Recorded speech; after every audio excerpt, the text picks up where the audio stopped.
Hey guys, welcome to another fabulous episode of the Chris and Kadie Show here on your favorite podcasting platform. Thank you guys so much for tuning in to another episode. I think today is episode 13, and we have another special guest this week that was not expected. Kadie and I are basically going to do every other week. We'll have a special guest.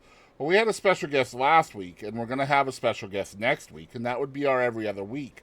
But since we are doing a review of Eminem's brand new CD, I have brought in my rap expert, and that is my son Toby. He is going to be saying all kinds of really educated things about the CD, and Kadie and I will just kind of let him go and play off of that, because this is definitely his genre. Country is mine, and Kadie's to some extent, and then Kadie is in the world of rock and metal and all of that stuff. So between the three of us, we have all the genres covered, I would say. But we're excited to get into Eminem a little bit later on the show. And this record is interesting, to say the least. I love the concept, but we'll get into it in a little while. But first, since we don't really have anything to promote except for, the 2024 Boston Celtics world champions, Hey, yeah.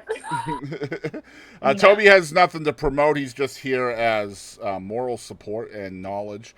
So we're going to get right into thanking HyperX for supporting this episode. You will find a link in your description below. You can click that link, and I think they have a 10% off deal right now on the website.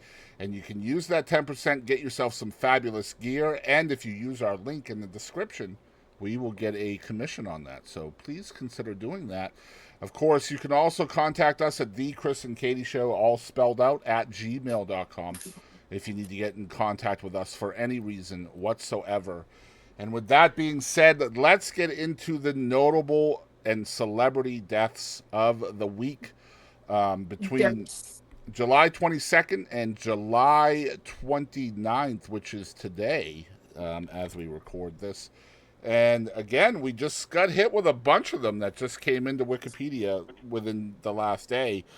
So we'll try to get through these. Honestly, in the world of music and the world of professional wrestling got hit. And the world of baseball actually got hit pretty hard this week. We'll talk about it.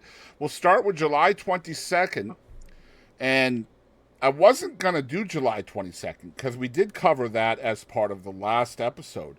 But there were two giant deaths that came in while we were recording last week in the world of music, and I mean giant. The first one was Duke Fakir, and most people would be like, "Who?" But if you've ever heard of the Four Tops, which is one of the biggest groups of the 50s and 60s, he was their singer. And he died at the age of 88 of heart failure on July 22nd. And of course, John Mayall, English Hall of Fame blues musician and songwriter, huge name, passed away at the age of 90. He was one of the blues makers along with Eric Clapton and a bunch of other folks.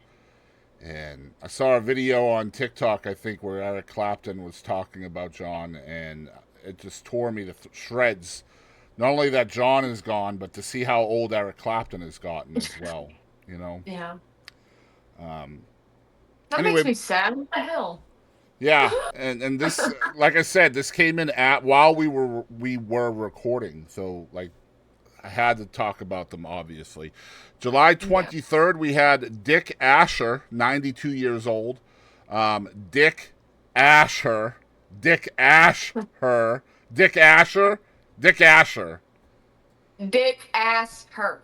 No, Asher. He was an American lawyer and record executive, 92 years old. And Patrick Doty was 55. He was an American sports announcer, most recently with the Charlotte Hornets basketball team. Which, to be fair, the Charlotte Hornets have not been good in a long time, so that probably contributed to this man's death, to be fair. What? Too soon. Too soon? God damn it. Hey, you know what? Dick Not by the time this Asher. comes out. Huh? I said not by the time this comes out. Yeah, by the time this comes out, it will not be too soon. It'll be fine. To be Yeah. fair, he lived and died knowing they were a terrible basketball team. So there is that. Fair point. Fair point. I mean, you got to look at the bright side. There probably wasn't a whole lot of pressure because they were bad. So it's not like anybody was watching or listening. And he probably got paid pretty good. I don't know. You have to win games to get paid. Yeah, that's a fair point. Probably more than me. Oh, man. Moving on, Teresa Gimpera, 87 years old. She was a Spanish model and actress, passed away. July 24th, Leo Burke, who was a Canadian professional wrestler, passed away at the age of 76. We actually had 3 professional wrestlers pass away this week. And we'll get into the other 2 here in a minute. And the second person that was fairly notable and also from Canada, Bill Crook, on July 24th. He was a Canadian musician from the bands Spirit Box and Living with Lions, passed away. Spirit Box is effing huge. Right. I looked it up. He was their bassist from 2018 to 2022, but I don't like Spirit Box. They're not my thing, but a lot of people love them, and Jackson likes them, and I mean, they're huge. They're a huge band. Right. So. And his age wasn't listed, but I could probably look it up, but I won't because this is a 2-hour show, and we have a lot of stuff to get into. He could have been old. I don't know. July. He looked like mid-30s to 40. Okay, so not very old. July 25th was not. There weren't too many notable folks that passed away on that day. But Pascal Danel, who was 80 years old, was a French pop singer and composer. Out of all the people that passed away that day, that person was the only music-related one. So I figured, you know what the hell? Because I'm not going to put politicians on this list unless they're super notable. Like Jimmy Carter, if and when he passes away. I mean, he will. There's no if about it. But when he passes away, he'll make the list just because he's super notable. But July 26th was the big news in the music world this week, when the gospel music family, the Nealons, passed away in a plane crash. This was awful, awful news. 3 members of the family gospel group, the Nealons, killed in the plane crash. Kelly Nealon Clark, her husband Jason Clark, and their daughter Amber Nealon Kistler were headed to the Gaither Homecoming Cruise in Alaska when their plane crashed. 4 other people also perished on the plane. There were no survivors to this plane crash. Unfortunately, or fortunately or unfortunately, depending on your perspective, Kelly and Jason's other daughter, Autumn Nealon Streetman, who's also a member of the same music group, was not on the plane. So she definitely needs our thoughts right now, for sure, because she lost both of her parents and her sister. So tough thing, for sure. Yeah, that's awful. Now, I know Kelly Nealon Clark was 64 years old, American gospel singer. July 27th, I originally did not have anybody notable for this day that I had ever heard of until just now. I had Alex Susanna E. Nadal as the only one listed until 20 minutes before showtime. She was 66 years old, Spanish writer, poet, and cultural promoter. Vladimir Petrov, who's 66 years old, I'm going to try to let you guys figure this one out, passed away at the age of 66. He was an American professional wrestler. Vladimir Petrov, an American professional wrestler. Oh, I get it. And that's because he was not actually Russian. He played a Russian character on TV. His real name was Al Blake. And I do believe he was, I think he was called the Russian Assassin in the World Wrestling Federation when he was part of the WWF. And he wrestled in the WWF, I think, until 1991. I'm a huge wrestling fan, so when wrestlers die, it's sad. Same day, the very same day, Pete Sanchez Also, an American professional wrestler passed away at the age of 81. Pete Sanchez also wrestled in the WWF under the ring name Pistol Pete Sanchez up until 1979. So 3 different professional wrestlers passing away this week. Damn. Yeah, no doubt. All substantial age, though, although, 66 is probably not old enough. Yeah. I mean, that's only 19 years away for me. I don't want to die at 66, by God. I want more. I want more pizza. You know what I'm saying? Same day, also, DJ Polo, who was an American DJ and record producer from the Juice Crew, passed away. The Juice Crew was an American hip-hop collective, largely in the New York City area, and they were active between 1983 and 1991. A lot of folks from that era of hip-hop might remember the Juice Crew All-Stars. Both of my co-hosts here are just completely lost because I am old and they are not, and that's okay. But yes, DJ Polo has passed away. It did not say from what, or I don't think it even said how old he was either. It didn't. Let me see here. Yeah, it doesn't say.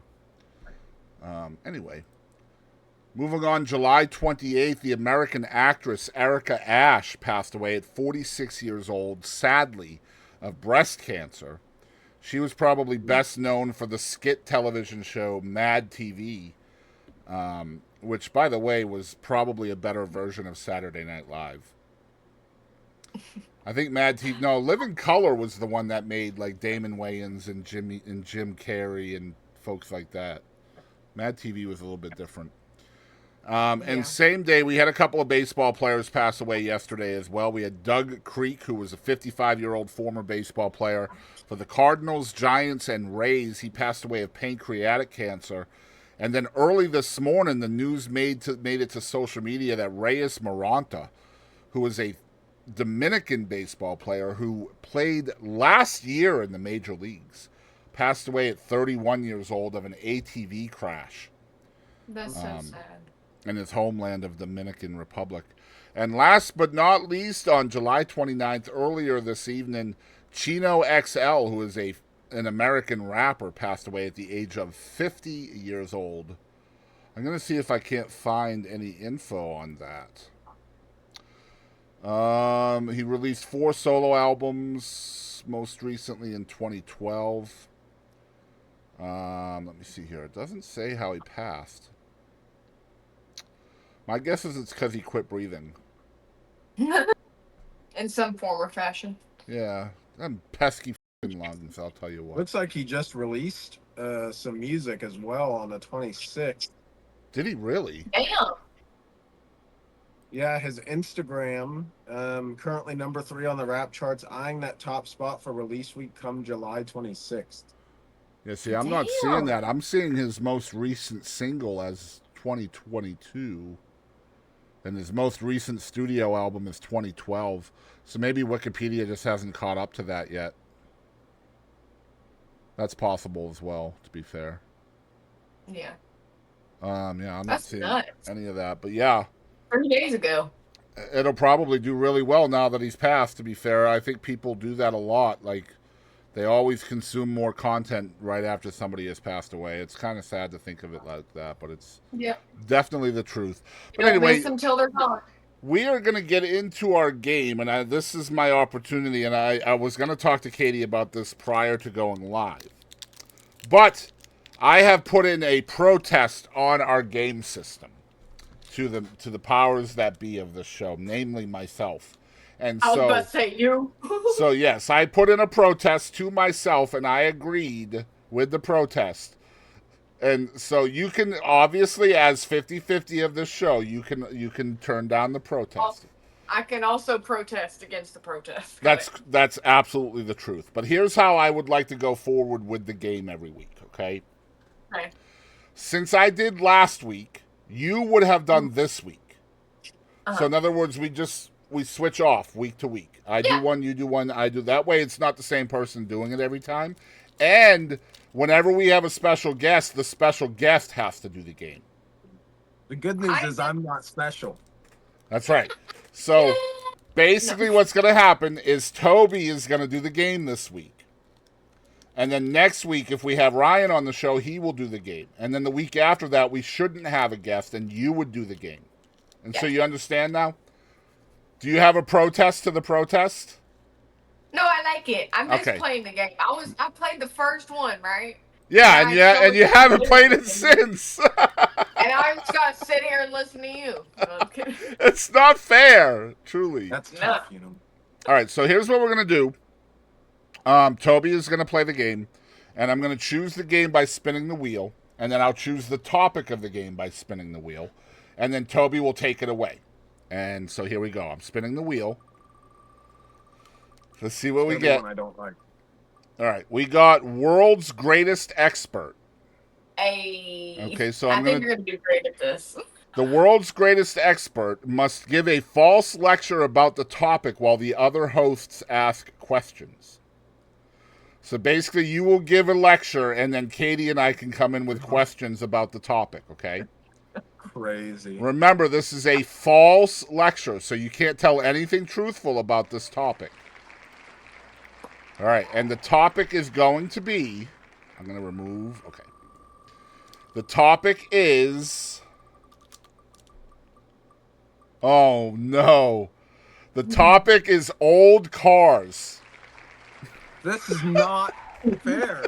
I know a lot about this. It's going to be very hard to get. I mean, I don't know. Knowing a lot about it might give me an edge on making false statements. Well, you are the world's greatest expert on old cars, so you are probably best suited for this. So let's hear it. I mean, like, I need more in depth. Like, what kind of old car? Like, that's the topic. Old cars. You can go wherever you want with it. Yeah, but I need like a subject of old cars. It's very broad. You can make your own subject as long as it includes old cars, right? Oh, I know what I can do. Because it's not true by today's standards. So, and it's a very prevalent argument used by people who collect them today. The safety rating of older vehicles has proven to be more than newer vehicles, which, you know, crumple when hit. Most notably, when you get hit in a older car, the car does not crumple. Instead, it just doesn't do anything. It just sits there and takes it. Now, nobody can say whether the person inside is safe, but the vehicle itself is very safe. Yeah. You know, this is groundbreaking, and car manufacturers are actually thinking about going back to older designs, using real steel and iron and other things of the sort to make So I heard that other things of the sort included like the graphite from inside pencils and the material used in seatbelts on airplanes. Is that true? That's absolutely true. They're going to replace seatbelts with, they're going to tape together pencils with really strong tape, and those will actually become seatbelts. Okay. And the benefit to this is, if your car is struck by lightning, the graphite will take the electricity instead of it going into you. So the electricity just travels down the graphite that's within your seatbelt, but keeps the person strapped in from the seatbelt completely safe? Well, the seatbelt's made out of pencils and tape. Okay. Fair point. Yeah. So are these mechanical pencils or just regular pencils? Wait, what was the question? I said, are these mechanical pencils or regular pencils? Or is that an upgrade that you can make, like, you know, power windows and things like that? Right, that's an upgrade you can get at the factory for the low price of $2,000. Okay. Oh, okay. These are metal mechanical pencils using a new type of graphite found in volcanoes. Okay. All right. So how do they get? Go ahead, Kadie. Do you know like where, like what volcano or like anywhere around the world? I hear there's this freaking nuts one in Indonesia. It's from there. It's not that one. That one's way too dangerous. Okay, it's gonna be the one Okay. from Hawaii because it hasn't been active in a while. All right, Hawaii's bougie. Got it. Is that why American cars are becoming more expensive because they're getting this resource from Hawaiian volcanoes? No, because these vehicles aren't in production yet.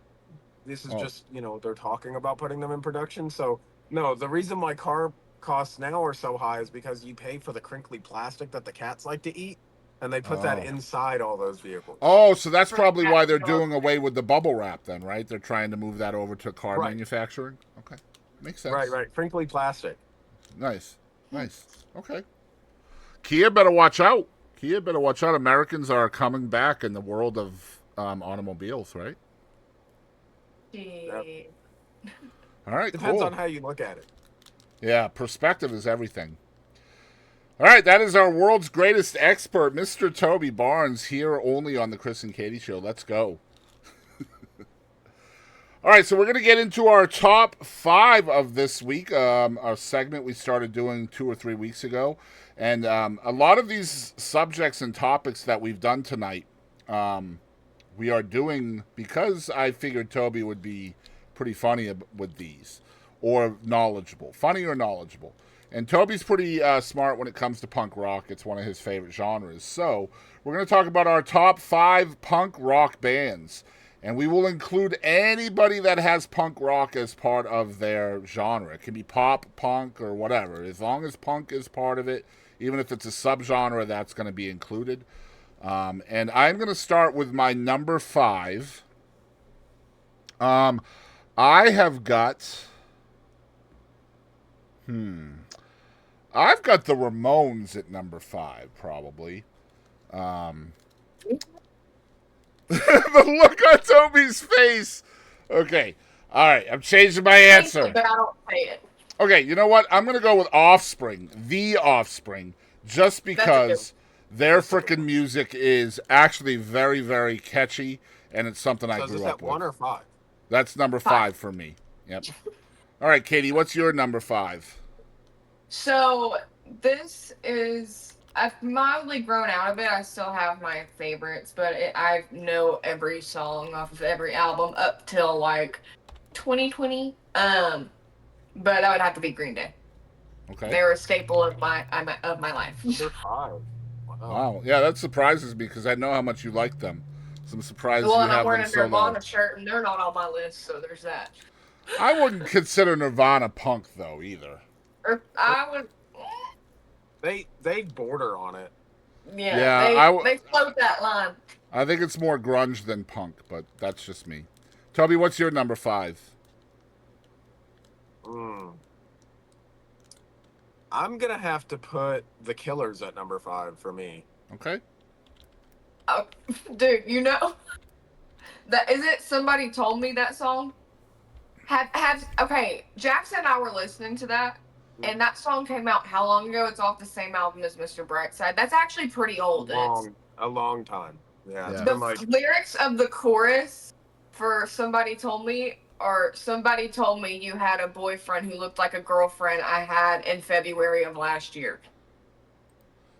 I can't tell you how they wrote that. I imagine that illicit substances were involved. I just know, but like, I think that's hilarious because I never realized that, and it came on the other day, and me and Jackson just looked at each other like, "What?" When did that come out? Like, it did not come out in 2020. You liar! 2004 is when that came out. Yeah, I was gonna say 2005. But... It's 20 years old this year. Wow.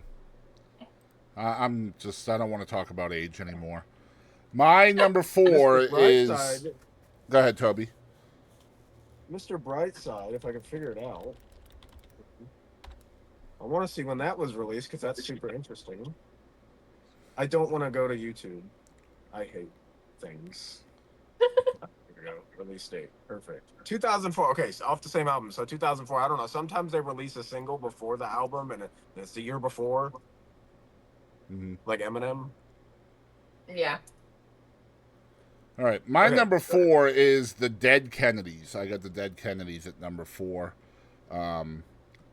been around a long time, had a long run, a 10-year run in the late 70s to early 80s, and then made a comeback in 2001. So they took all that time off and then came back with almost not quite the same members, but I feel like their sound is iconic. But that's my number 4, the Dead Kennedys. Kadie? You hitting that old school shit. So this is the one I touched on earlier. That is a little heavier. So I looked it up, and they're considered they are a mix between punk rock and metalcore. But that would be A Day to Remember. Okay. Love them. Have loved them for a long time. Yeah. So that's my number 4. Toby? My number 4 is probably going to be Blink-182. Just because I feel like they have more hits than the Killers. The Killers, in my opinion, the reason why they're at number 5 is they're really kind of in my opinion, a one-hit wonder. They had Mr. Brightside went mega huge. And if you say the Killers, nobody's going to know who they are. But if you say Mr. Brightside, they'll be like, oh my God, I heard that song a long time ago. Yeah. Blink-182, you Everyone. could say Blink-182, and the first thing somebody's going to think of is like, I miss you. So they're going to know Blink-182. Isn't it funny how that works with music too? Like people know a song, but they don't know the band. Like That's my mom with everything, and she drives me insane with that. For me, you say that, but I say all the small things for Blink-182. That's the song that I remember for them. Small things. Mm-hmm. Yeah. Okay, so number 3 for me, I have Green Day, and because the reason why I have them 3 is because for me in my lifetime, they are probably the band that has brought the genre the furthest. They have brought punk rock to mainstream. That's why I have them number 3.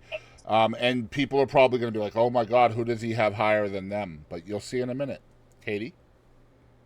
I have Blink-182 at my number 3. Okay. I have always loved Blink-182, always, and they are very diverse. Like their older stuff, like they have their sound, but they have like, if you go delve into them, they got a whole bunch of different stuff. A lot of people don't like the vocals, but the band they're all killer. They're all awesome. So, and I like their, not a lot of people like the Beatles, but they were awesome. They're not, Blink-182 isn't that good, but. Toby, what do you have at number 3? I have got Fall Out Boy at number 3. Okay. I forget about them. Mostly because they could have stopped in the early 2000s, right? They had so many hits that they went pretty huge. They were pretty successful, but they kept on, and they really defied what a lot of people thought. They came out, like Big Hero 6 in 2014. They came out with the song Immortals. Great song. You've got Centuries, another really good song, when you would think that they would just peter out and just disappear. Now, recently, I would say they have kind of, disappeared. They have the song Love from the Other Side that they put out in 2023 did not go very big. But that's why they're at number 3. They've just kind of stayed relevant. Yeah. They've done their best to make sure the name Fall Out Boy is remembered. Unlike bands like the Killers, who have petered out completely. They don't make anything anymore, anything notable anyway. Yeah. I can get behind that. So my last 2, or my first 2 really, are the innovators of the genre. They are the ones that created it, and they're the reason why punk rock exists, in my opinion. My number 2 is the Sex Pistols. Sid Vicious, Johnny Rotten. These guys literally created the genre, along with my number 1 that's coming in a minute. And the only knock really against the Sex Pistols, in my opinion, is that they weren't around very long because of, no pun intended, rotten luck. Yeah. But they definitely, were innovators in the genre. What is your number 2, Miss Kadie? So, I'm that bitch. But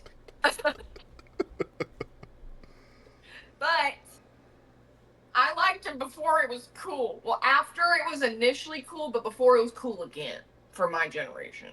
So, and that would be My Chemical Romance. They will forever be Nice. in my I heart. knew it. I've been wearing the same My Chem t-shirt since I was like 12. Um, I remember that T-shirt. I still have it. I wore it like 2 weeks ago. Nice. But I love them so much, and I actually do one of their songs. But I love them all the way around. Like the vocals are why I can't have them to be my favorite. I love Gerard Way. I love his expression. He has good lyrics, but he is awful because he sings awfully, very unhealthily, and he cannot sustain live, which is why I'll never go see him in concert because then it'll ruin the whole band for me. Because that's just how I am. But that's why they're number 2. But I love them a lot. Toby, who's your number 2? I have the same answer for pretty much the same reasons. They've stayed relevant. Again, they really try to stay relevant. They broke up there for a while. I feel like because the lead singer is kind of a, he's got a big ego for somebody who can't sustain himself on stage very well. Mm-hmm. We really don't need another Axl Rose type. Yep. Man sounds like a whoopee cushion that got deflated really quickly sometimes. But songs like the song Cancer, very sad song, but a song that brought a lot of light to how somebody with cancer feels. Another one is, and my favorite song ever is Welcome to the Black Parade. Just the different progressions in that song. You go from slow to kind of fast, and then to really fast, and then back down to slow to end off the song, which is crazy to me that they can do that. And I'm sure it probably took them a million takes to get it right, but it's a work of art. It should be put in a museum. Probably. Go ahead. Even though they are cliche, I feel like they have been just like huge. Like they're the costumes, they're the everything. Like they go all out. Their music, their everything. I mean, the production of Welcome to the Black Parade must have cost a good amount of money because that video is nuts. I'm definitely feeling bad and not putting them into my top 5 now. I had not thought of them. I'll keep it real. I had not thought of them. I couldn't think of anybody but them, and then I forgot my number 1, and I was like, what is wrong with me? I forgot that he couldn't sustain himself on stage until you mentioned it, Kadie. So they were gonna be my number 1. So, but then I remembered that he can't sing worth a damn on stage. So my number 1, again, I talked about the Sex Pistols as innovators. I feel like the Sex Pistols were probably the reason why punk rock exists. And my number 1 is the reason why punk rock went worldwide, in my opinion. And that is The Clash. I don't feel like anybody has done more for the genre, at least initially, than The Clash. Joe Strummer, Mick Jones, all those guys back in those days, they were active, from like 76 to 86. When I was a kid, they were punk rock. They were it. Like, that's it. Because the Sex Pistols existed for a short time, but then when Sid Vicious passed away, they kind of obviously disappeared. And then The Clash just took that sound and then took it worldwide. And I feel like they are the most important artist ever within the genre, and that's why they're my number 1. I can get that. So, my number 1 is actually older. I knew how old they were, but I forget. Like, one of my favorite albums of theirs came out in 97, but they have been active since 95. And the people that love them, and you two might not even know who the hell they are. But that would be Coheed and Cambria. Okay. I love them. Like, man. And they are still releasing bad ass shit. I'm talking like, I listen to everything, and I'm very picky. I especially like in rock, because it's gotten very like poppy and everything, and I can't get behind that. Certain parts of that. So I've stopped liking a lot of artists that I used to like them in their older music, and they're just freaking awesome. I looked it up, and they are considered prog rock, which is progressive rock, progressive metal, alternative rock, post-hardcore, emo, and punk rock. Okay. So they cover wide variety. I'm just a bit surprised that you have them higher than Green Day. That's all. Just because I know how much you loved Green Day back in the day. So Yeah, that was the kid in me. I gotcha. All right, Toby. Number one punk rock band. What do you have? My number one is Green Day, and I'll tell you why. Longevity. Their first album came out in '91. That's a long time to be singing on that level. 33 years and still Yep, still relevant. Still relevant. Right. Their most recent song called "One-Eyed Bastard" came out this year. So you're talking a really long time. Their biggest album, or the first time that they really broke off and just went wild, Boulevard of Broken Dreams, the American Idiot album. Just that entire album is a masterpiece, just a masterclass in how to do punk rock. And they really, really do it well. And if I can figure out Billy Joe Armstrong, just a really good singer. He's good live, great performer. The man can put on a show. Unlike some bands that are in number 2 and not number 1. So I got to see them live. So Green Day would have been my number 1, but I have to give credit to the bands that paved the way before I can give credit to a band that kind of came through the same door. So I agree with everything you just said about Green Day, and they had real high consideration for me for number 1. But I would not have felt right giving it to them knowing that the Clash and the Sex Pistols literally made it possible for Green Day to exist. You know Also, what I mean? both of y'all, Billy Joe Armstrong did a album with Norah Jones that y'all should check out. It's like singer-songwriter shit. It's pretty cool. Not just that, but I was in contact with Billy Joe Armstrong's publicist today. Just saying. Can you have me like just out like in the corner?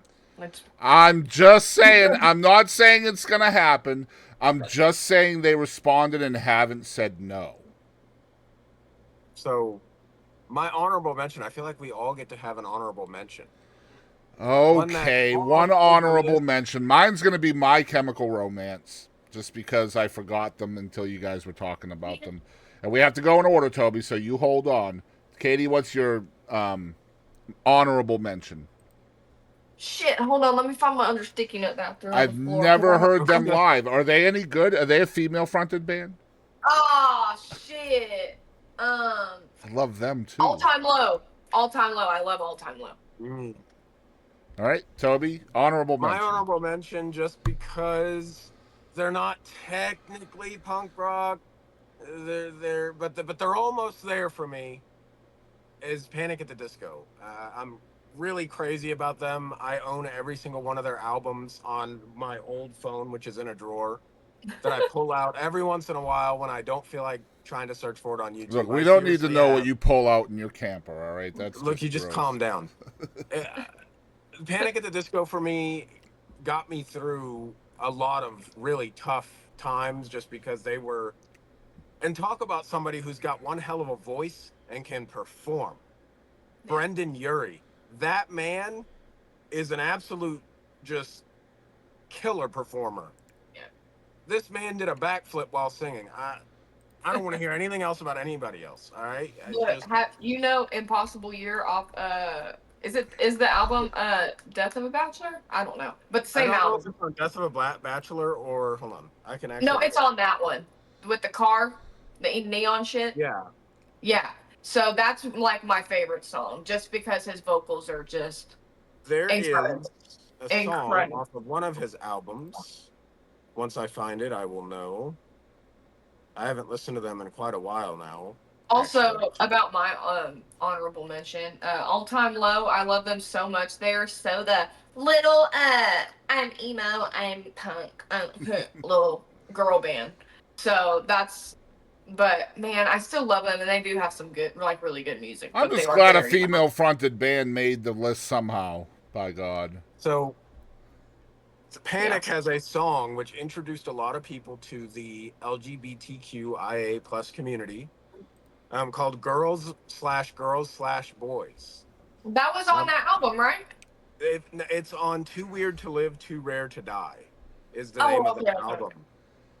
album. It explores the genus behind the song is it explores bisexuality and the idea of casual sex. Because the lyrics go, girls love girls and boys.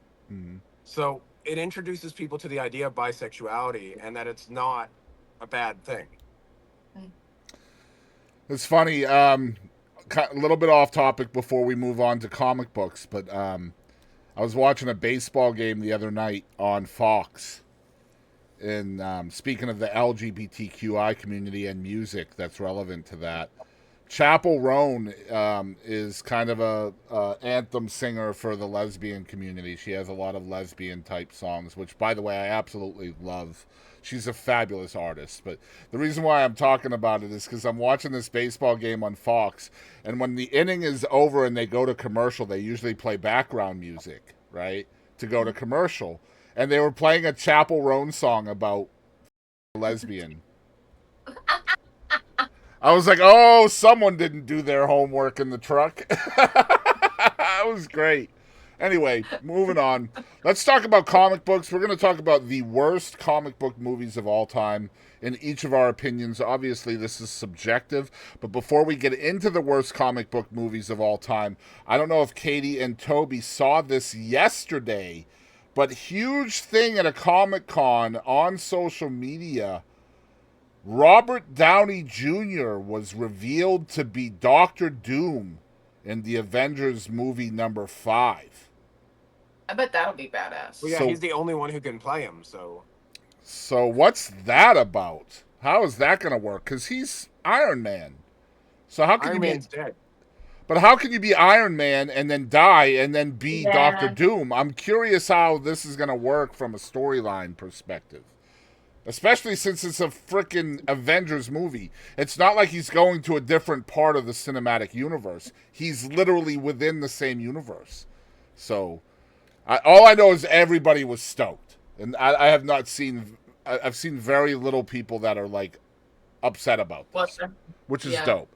But anyway, we're not going to rank these. We're just going to talk about what some of our...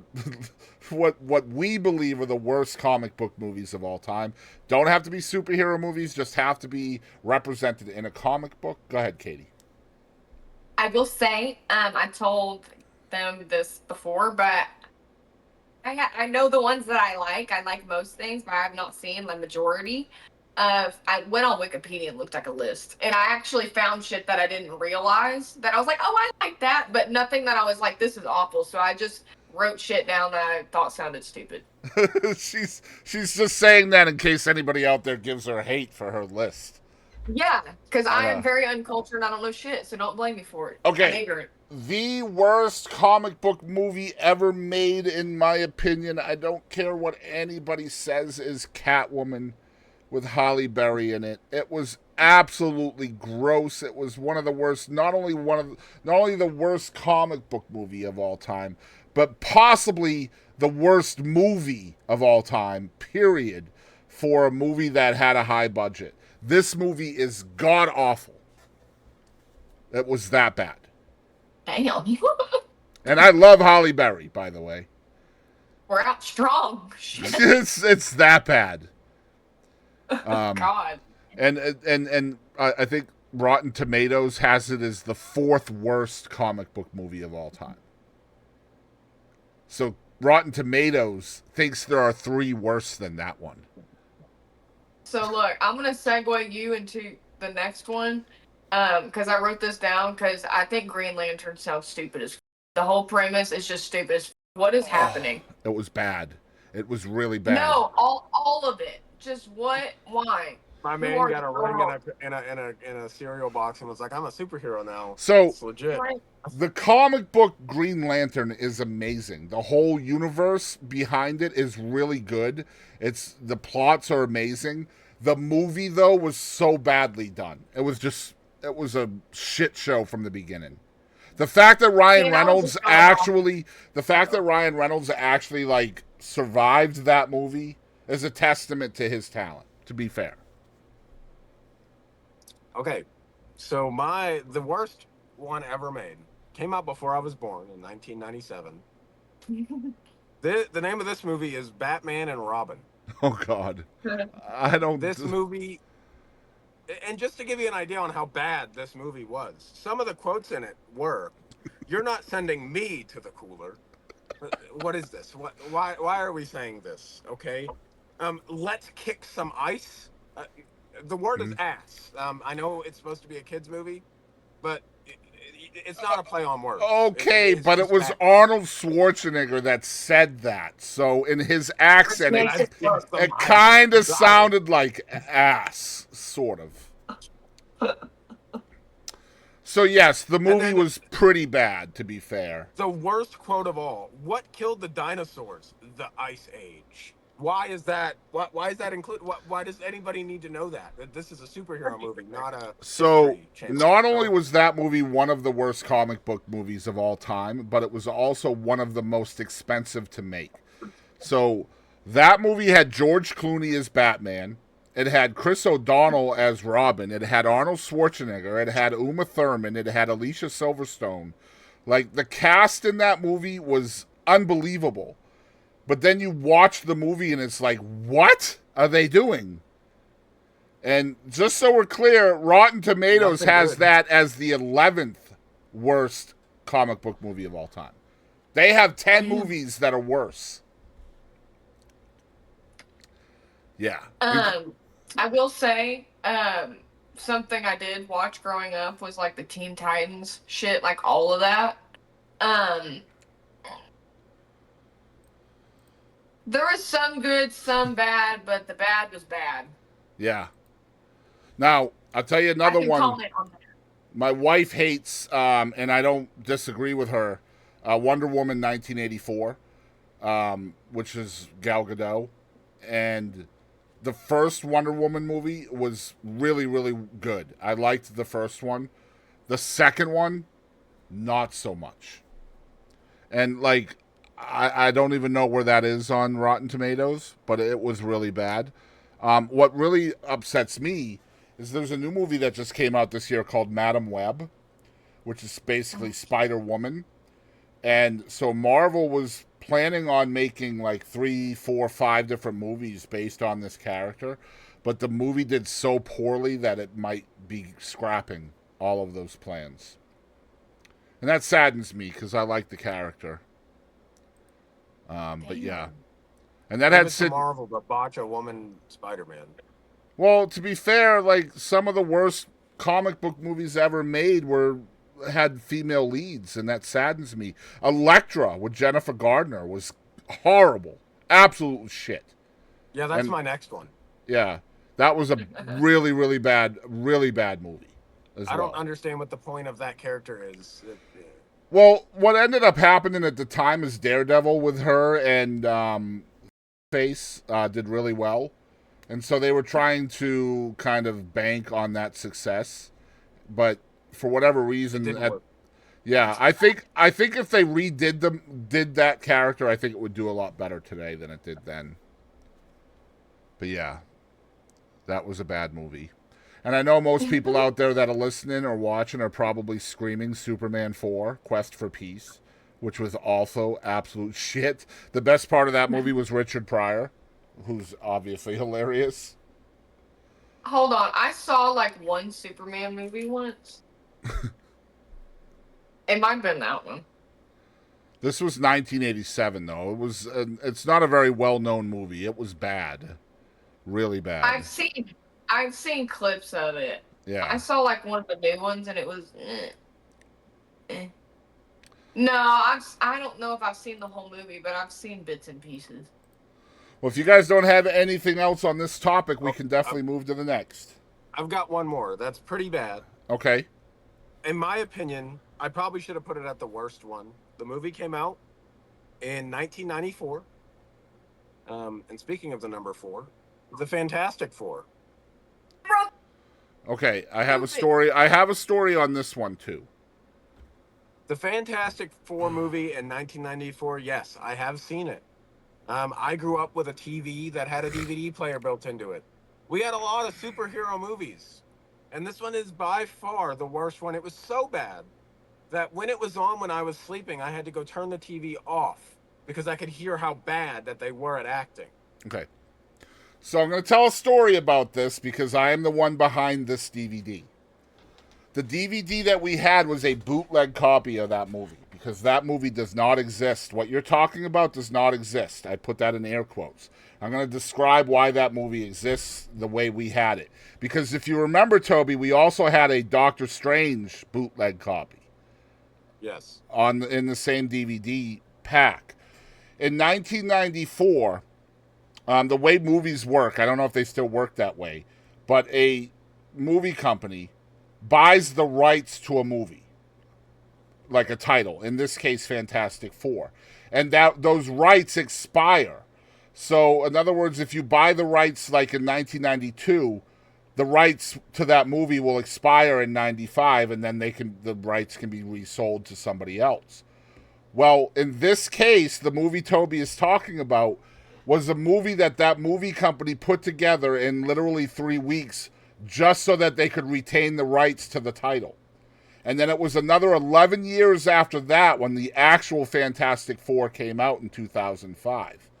Which is why you will never find Fantastic Four 1994 on any list because it was not a mass-produced movie. It's on this list right here. Oh, is it now? It's number 18 on their list, but they're just wrong, so.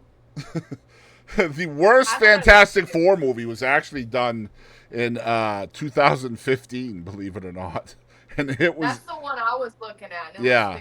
That one was bad. That was the one that had Michael B. Jordan in it and Jamie Bell and Kate Mara. It was bad. And I think that's the last time they tried to make a Fantastic Four. But I do believe there's a new one coming out soon. So. My honorable mention is Shaq Steel. Terrible movie. All the Steel movies were bad, dude. They were all bad. Like, the premise of the movie is bad. The character is bad. The person they got to play the character is bad. Mm-hmm. The plastic they made the DVD case out of is bad. Just everything about it is bad. Are you talking about you're talking about the one where Shaq plays Steel, right? Yes. Yeah. Golly, it was bad. But believe it or not, that wasn't the worst Steel movie either. There was the Max Steel was actually worse, believe it or not. But yeah, anyway. Oh, man. But nobody's allowed to hate on the RoboCop movies. Well, see, I feel the same way about the original Supergirl movie, even though everybody thinks it's like one of the worst movies ever. But I really loved it. I don't know. I just really liked it. It was, like, looking at it again, like nowadays, I can see why people think it's kind of spongy. It was made in 1984. They had this woman on a string you could see in the movie. I know. That was great. I'm flying, totally not. Yo, the original Captain America movie was bad too, like from the 70s, where the guy rode like this ancient ass motorcycle. The shield looked like it came from the freaking 14th century. They Golly, took that motherfucker out of a lake and gave it to him and said, "There you go." Yep, the evolution of comic book movies has come a long way, thank God. But anyway, if you are listening out there, what are your worst comic book movie opinions? I would love to hear it. Say RoboCop. No RoboCop, according to Toby. So everybody say RoboCop. Anyway, in a week or two, we will possibly do our best comic book movies as well, what we like the most. But I wanted to throw that in there. Huh? I can comment on that one. Good. Yep, me too. But anyway, those are our worst comic book movies. I had some other honorable mentions too, but we'll move on from that. We're gonna get into a couple of controversial topics, and then one very not controversial topic before we get to our weird but true news. First one, Ava Kris Tyson, who is a trans female who is a known collaborator with MrBeast from MrBeast fame. I'm sure most folks out there know who MrBeast is, and I know Toby has heavy opinions on MrBeast, and that's why we're going to talk about this. Now, Katie and I, several weeks ago, discussed Dr. Disrespect and the sliminess that he went through and continues to go through. And this story is very much in the same vein as that one. And I was very apprehensive about putting this on the show because I don't want this to be about the trans aspect to this story. Yeah. The aspect of this story that matters is that this person, Ava Kris Tyson, is a sliming human being that needs to be put away, period. For the same reasons that Dr. Disrespect needs to be put away. Apparently, anyway, let me read the article here from People Magazine. YouTube star MrBeast is taking action after learning of allegations made against a former collaborator and friend, which to me is misleading right from the beginning, because when all this came out, it was a current collaborator. It is a former now, but he definitely pushed back against it. He tried to not be a former for a while. But anyway, MrBeast, whose real name is Jimmy Donaldson, posted a statement on Wednesday, July 24th, regarding allegations that Ava Tyson, who is transgender and also goes by the name Ava Kris Tyson on X, was accused of quote-unquote grooming, allegations which she has publicly denied. Quote, over the last few days, I've become aware of the serious allegations of Ava Tyson's behavior online, and I am disgusted and opposed to such unacceptable acts. MrBeast's statement on X began on Wednesday, July 24th. During that time, I have been focused on hiring an independent third party to conduct a thorough investigation to ensure I have all the facts. That said, I've seen enough online and taken immediate action to remove Ava from my company, my channel, and any association with MrBeast. I do not condone or support any of the inappropriate actions, the post continued. I will allow the independent investigators the necessary time to conduct a comprehensive investigation and will take any further actions based on their findings, he concluded in his statement. Donaldson, a.k.a. MrBeast, is a longtime friend of Tyson's, has previously come to her defense when Tyson has been on the receiving end of transphobic attacks. The allegations against Tyson, this is the part that we really want to talk about. The allegations against Tyson surfaced last month when several social media users spoke out about a relationship she formed at the age of 20 with a minor who was 13 at the time, according to The Hollywood Reporter and NBC News. A number of videos and comments were made analyzing their alleged interactions, which reportedly contained references to nude photos, sex, and anime pornography, per the outlets. Tyson denied allegations to this in a series of posts on X on Tuesday, July 23rd, but did apologize to anybody she hurt. I would like to apologize for any of my past behavior or comments if it hurt or offended anyone. It was not my intent. Seeing recent events, we've mutually decided it's best I permanently step away from all things MrBeast and social media to focus on my family and mental health, Tyson wrote. I want to add I never groomed anyone. The person who gets brought up in these accusations, at LavaGS, has vocally supported that they are false. She continued, having said that, I humbly apologize to anyone I have hurt with my unacceptable social media posts, past actions, and to those who may feel betrayed by how I used to act online. She added, in past years, I have learned that my old humor is not acceptable. I cannot change who I was, but I can continue to work on myself. Tyson did not immediately respond to people's request for additional comment. That sounded like deflection the entire time. It was deflection the entire time. So sadly, what she is trying to say is she was a horrible person and she's trying to grow from it and get past And it. It makes me so mad also that people are like, in this kind of circumstance, they're like, yeah, I need to take care of my mental health. I need to go see someone. I'm sick. Not shit. Like, and don't, like, people really suffer from mental health and they're not a nasty mofo like you. There's a lot of working parts to this. Toby, I will get to you. Just hold 1 second. There is a lot of working parts to this. I just want to put them out there for discussion as we go forward with the discussion. Number one, obviously transgender is going to be part of this discussion for a lot of people out there. It shouldn't be, but it will be, and I understand that. That is part of the identifier in this situation. Number two is the fact that up until a month ago, this person was denying all of this, and now all of a sudden she is apologizing for it. And also, Yep. up until a month ago, MrBeast was defending her against all of this. And now all of a sudden she's being removed and in independent investigations and all of that stuff. And number 3, and probably most concerning of all to me personally, is the people that are trying to use this situation with a rotten human being to defend and compare it with the Dr. Disrespect situation. In other words, she did so bad, but yet Dr. Disrespect didn't do anything. So trying to make that comparison is part of this as well, at least on social media. And it shouldn't be, okay? Comparing a bad person to a bad person, they're still both bad people. Okay? Go ahead, Toby.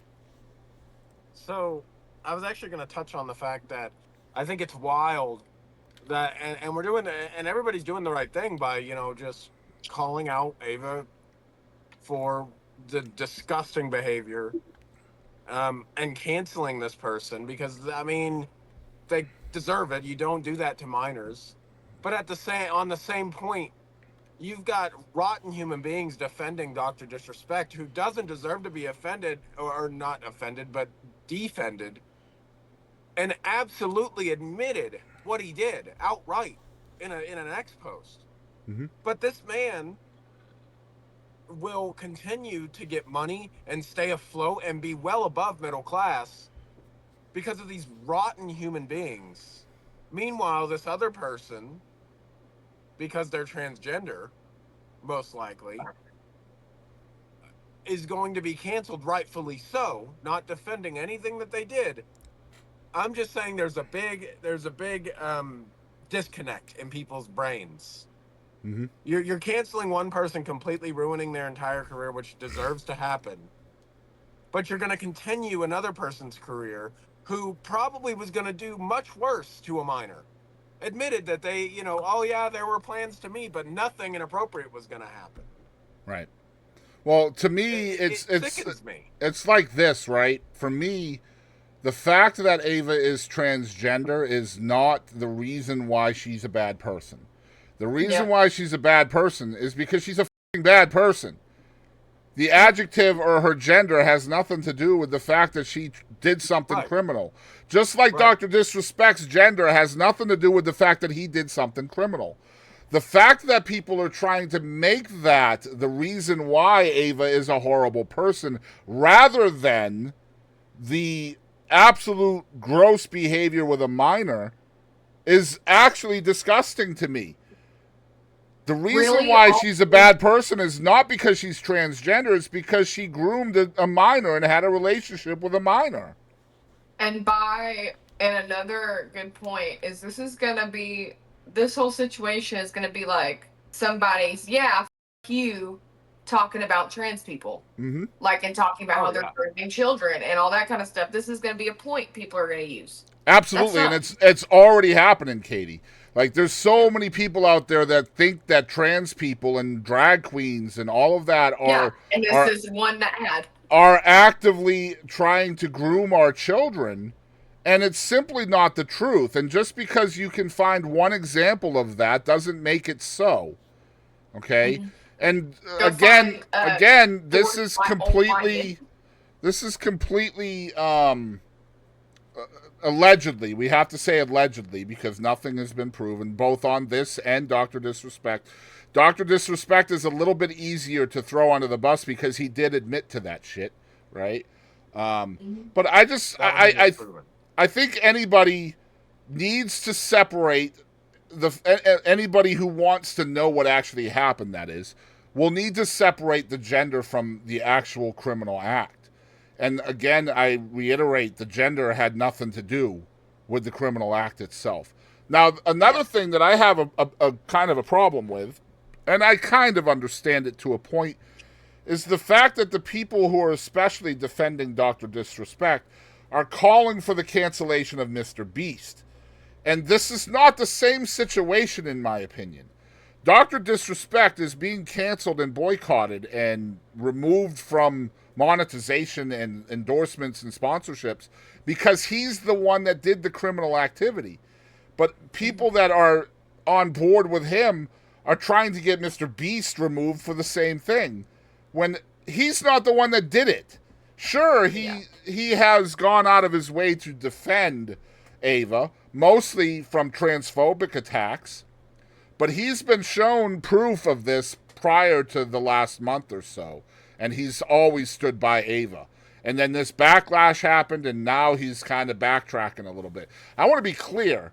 MrBeast is good for the planet, period. The things he's done, and Toby and I have had these discussions in private before, the things he's done for people that are less fortunate than us are very commendable over time, over a long time. Again, the discussions Toby and I have had are perhaps there's ulterior motives for doing those nice things, you know, getting viewership and things like that. And Toby and I have butted heads on that big time because he thinks he's doing it out of the goodness of his heart, and I agree to an extent. I also believe he's doing it for max viewership and clicks and all of that as well. I don't know how I feel about the cancellation of MrBeast, though, simply because somebody under his umbrella was proven to be a shitty person. And it seems like he's trying to distance himself from it as well. I mean, at least now. In a day and age where doctoring photos and things like that is so common, especially to get somebody canceled who you don't like, I feel like, and especially as somebody as in the spotlight as Ava and MrBeast, they're in the spotlight a lot. They get a lot of views. I feel like it's fair to assume that MrBeast, all he wants is the facts. He wants to know, hey, what happened? What didn't happen? Who am I to defend? Who am I not to defend? Because I saw screenshots too, but I also saw that they looked like they were doctored. They looked like they were very heavily doctored to make somebody seem like they were a terrible person. When, I mean, regardless of what happened, if there was admittance or even a shed of admittance that they were grooming somebody, or so even something halfway true, then Ava needs to face consequences for it. Absolutely. And not just that, like if you want to compare like the MrBeast thing, there was a million people around him that I guarantee you had some kind of inkling. Like if a person that acts like that does not act like that once. Right. Period. You And pick so- up on these things. And the innuendo going around online, and I stress that word very strongly, the innuendo, the rumors going around online, is this was not a one and done thing. And it typically isn't with pedophiles and other people that are targeting minors. If you do it once, you do it often. And that's why when Dr. Disrespect admits to doing something with a minor, you can bet your ass it's not the only time it happened. And I guarantee you, like the guys around him, they had to have, because especially guys act, I feel like females would be better at hiding it, but guys are just jackasses a lot of times. I'm sorry. And guys are, they can be pigs, okay? And I bet you he has slipped up and said something in front of somebody that had an inkling. Just same shit as this. And nobody else is getting canceled. Well, again, I had somebody say, you know, because of our Dr. Disrespect segment, well, Boston, are you guys going to comment on this? And I was like, you bet your ass we are, because we're going to talk about the things that matter. And, you know, just because the person is transgender, and I'm not, obviously, I am not anti-transgender. I believe that all people have the right to exist, and I believe if you are not interested in being part of transgenderism, then stay in your lane and everything will work out just fine. But there's no reason to demonize somebody just because they're transgender and want to live their life a certain way. It is not up to us to decide who gets to exist and who doesn't. And so when people are openly targeting another human being because of what they are, who they are, that's a problem for me, regardless of who or what they are. I don't care if you're Christian. I don't care if you're transgender. I don't care. I think everybody needs to be kind. And if you don't like religion, or you don't like a certain religion, or you don't like something that's happened in a certain way, you don't have to consume it, and you can just scroll on by and don't let it affect your life. And that segues me into the next topic that we have. Now, it's funny when we decide, when we typically decide what we're going to talk about on this show, we kind of formulate a script throughout the week after we stop recording Monday night. If Kadie sees something, she'll add it to the list. If I see something, I'll add it to the list. And then over time, if either one of us doesn't want to talk about a topic, then we can essentially let the other know and it'll be removed. Okay? And the reasons don't matter. If Kadie don't want to talk about something, it's removed, period. I don't say, oh, how come? It's just that way, right?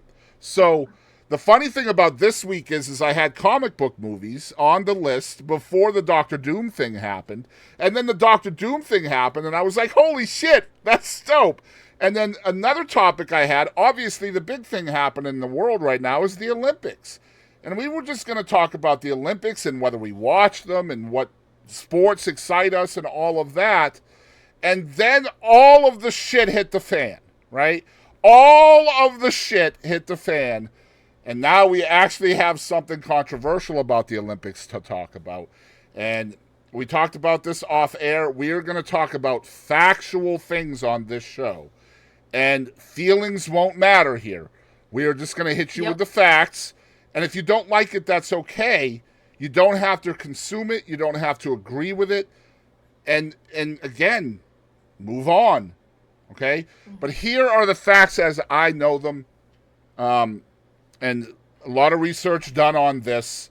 So whether you believe in what happened or not, whether you agree with it, what happened, especially the basis of what happened. I watched the opening ceremony live, first of all, because I'm a frickin' nerd and I love the Olympics, okay? Absolutely love the Olympics. So when the opening ceremony starts, I know when it is, and I have 3 hours put aside for that reason. Because I love to learn culture, right? When the Olympics were in Beijing, I learned so much about Chinese culture that I didn't know. And because of that, I feel like I'm a better human being for it, because I know more about Chinese culture. When they were in London, same thing. When they were in Athens, etc. Well, this year's is in Paris. So I expected probably something a little extraordinary, because that's what Parisians do. That's what French do, right? So going in, you have to expect something a little off. It's always that way in France. And that's not typically a bad thing. It's just their culture. So here are the facts. It wasn't the Last Supper. The director of the entire ceremony has apologized, and a lot of people in the Christian community are thinking, because the director apologized, that means they admit wrongdoing. But an apology does not mean it's an admittance of malice. It just simply is a diplomatic way of saying, I'm sorry you feel that way. And that's exactly what this apology is. If you go in and actually look at the apology, listen to the words spoken, he doesn't admit that the purpose of it was a mockery of the Last Supper. In fact, he says quite the opposite. We did not intend for this to be seen as the Last Supper. If you watched the event live, there's no way you could have possibly seen this as Last Supper, because they weren't sitting at a table. First of all, the only reason why people think, this is opinion, the only reason why people think this is a mockery of the Last Supper is because somebody took a snapshot at a certain time of the video and then did a side-by-side video with the painting of the Last Supper. Period. That's my opinion. Here's the facts as the ceremony happened. Okay? Number one, it was not the depiction of the Last Supper.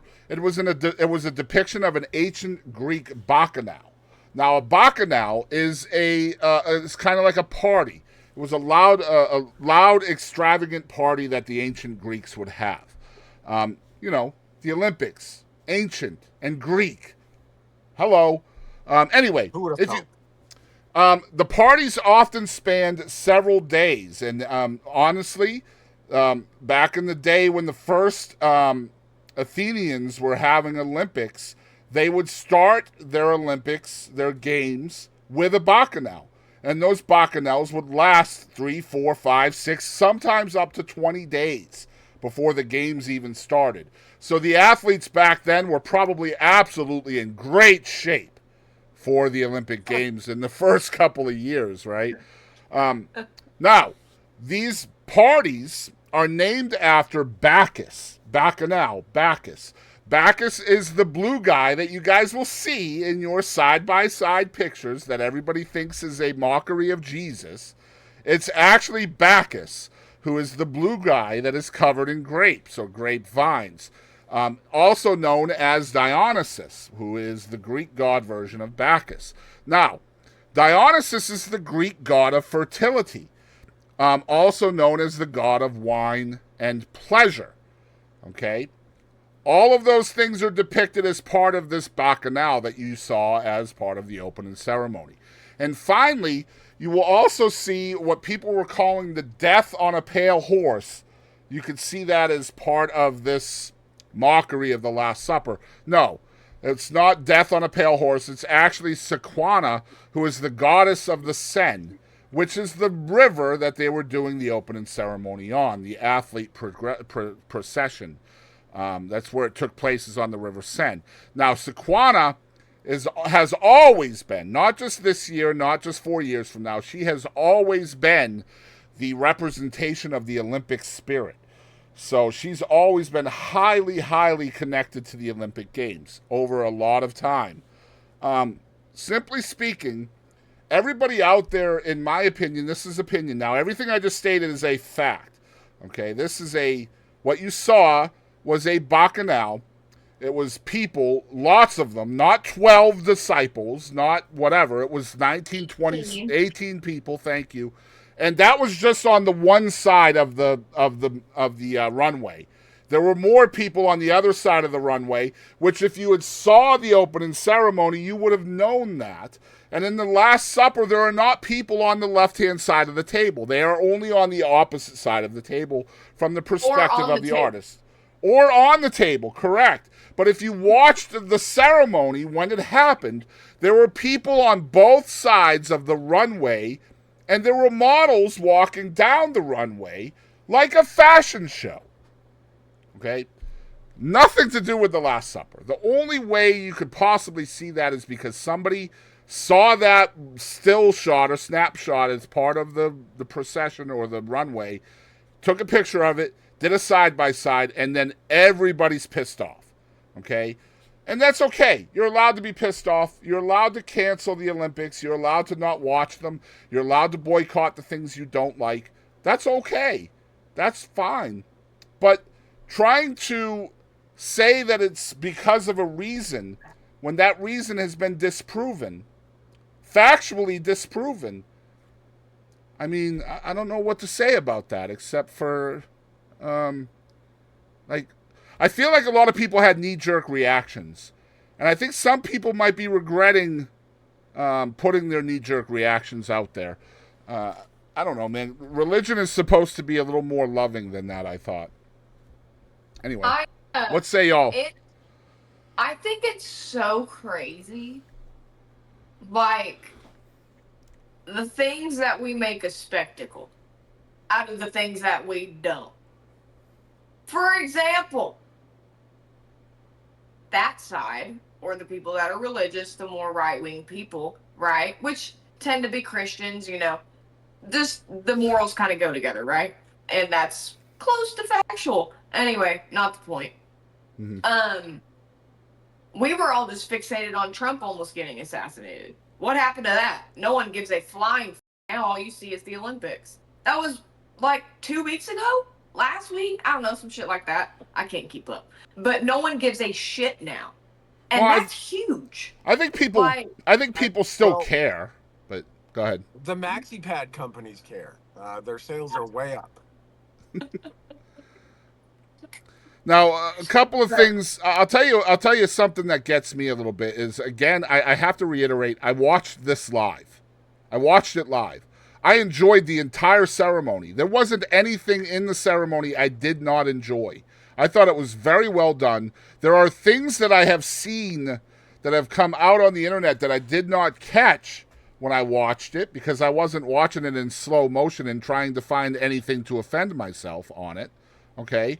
But there are some things that have been pointed out that I'm not for. For example, apparently there is a drag queen whose pantyhose or fishnets were tore and supposedly his testicles were showing through the fishnets, and he was standing next to a child. And this was part of the runway scene as well. I've seen still photos of that. I've watched it back, and yeah, it could be his testicles, but probably not. Okay? Now, I will say, if his testicles are hanging out and he's standing next to a child, then somebody should get in trouble for that shit.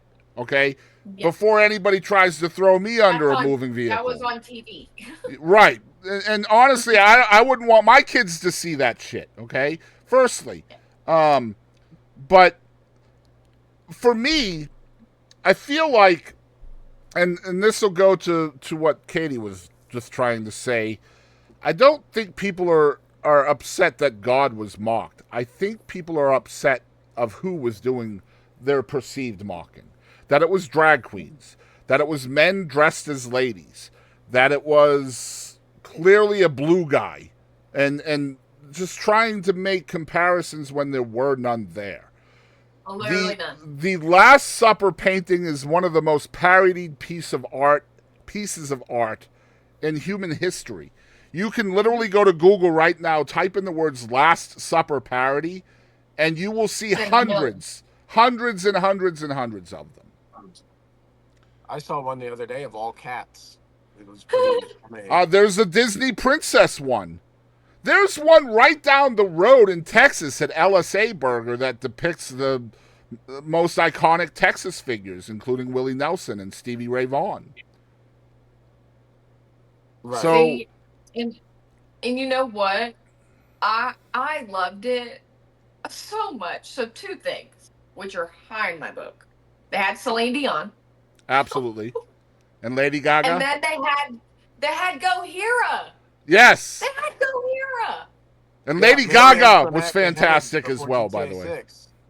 That's true. Say what, Toby? I said Mary Antoinette beheaded before GTA 6. Crazy. Yeah, Marie Antoinette. Marie. Gohira, I was like, what? That is nuts. Because I actually do like Gohira. Me and Jackson listen. They're not like, cool. Yeah, they're fucking awesome. I thought that presentation was great. And they're from France. I thought all of that was cool. And then, Celine Dion's French Canadian, isn't she? Yes. Yep. Yeah. Yep. So I thought that was really, she was amazing. It was so good to see her. Honestly, it was so good to see her. Wasn't Katy Perry there or something? I didn't see her. Lady Gaga performed, though. That might have been... Somebody was saying that they should have used... I don't know exactly who was there, but I know whatever they said, they were mad that it wasn't like a well-known French pop artist. But then again, my response to them would be, name me one notable French pop artist that is still alive, for one, and 2, still singing. You can't, because there isn't one. There isn't. I mean, first of all, that's all about perspective, Toby. We're not from France, so they probably have famous artists that we don't know about that are famous to them. You know what I mean? But this is a worldwide event, so I get what you were saying. But it's still cultural, and it's still very French. Right. It's meant to depict French culture, the French way of life, etc. Yeah. I'm just going to say one last thing before we move on from this. I just want to be very, very clear. We talked about this at the end of the Ava Kris Tyson thing. I am personally not a Christian. I used to be a Christian. I am personally not a Republican. I used to be a Republican. Those are all true things. I am in a different place personally now than I was when I was those people, right? I don't necessarily agree with some of the viewpoints that Christians have, and I don't necessarily agree with some of the viewpoints that Republicans have. I do agree with some as well.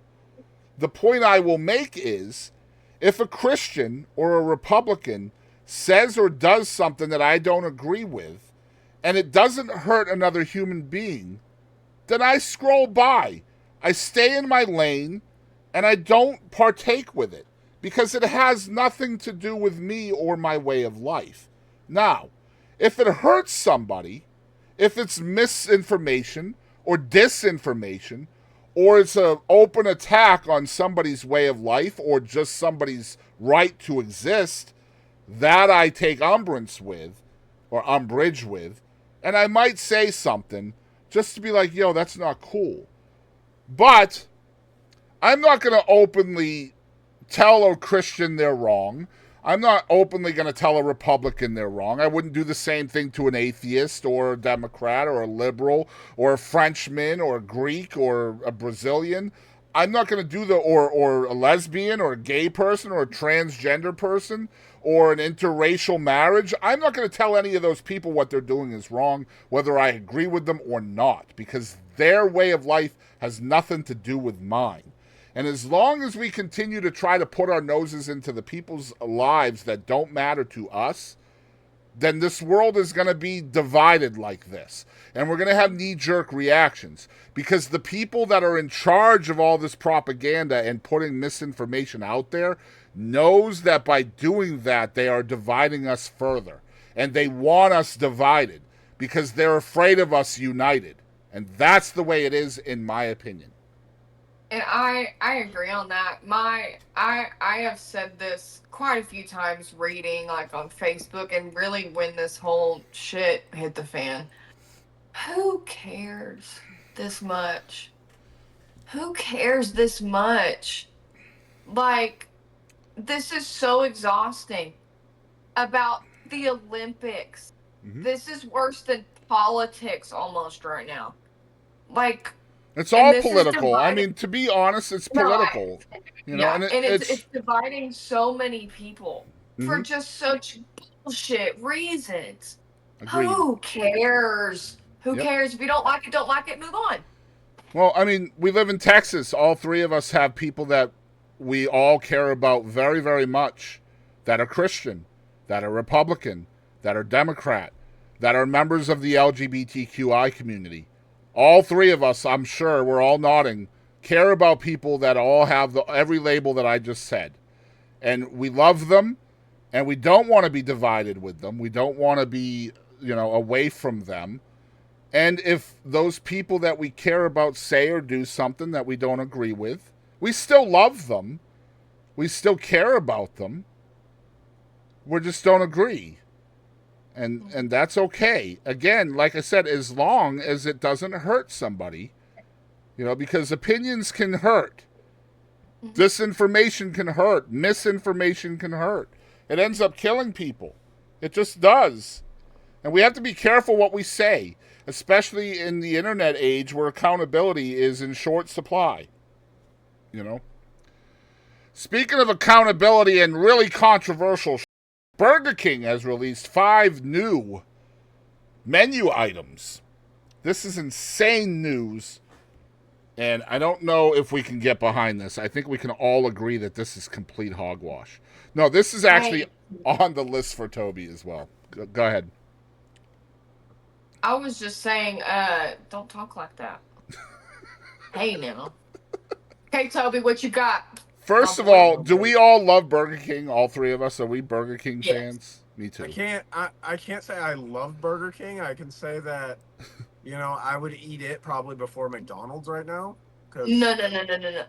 I get that, but they're better than that. Burger King and Wendy's, I feel like, are for me. Okay, don't go too far now, Kadie. Come on.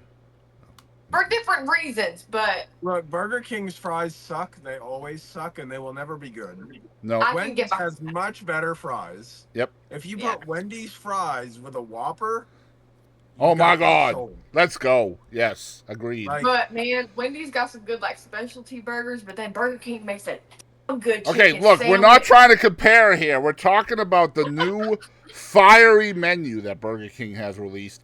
I added this as a topic because, number one, Toby is hugely into spicy stuff. But he's also one of those people that I know that has this huge habit of always needing to try the new shit, always. The limited edition items. And so I was like, okay, this is perfect when I saw this on the news. Are you that way, Kadie, that you have to try the new stuff all the time? Man...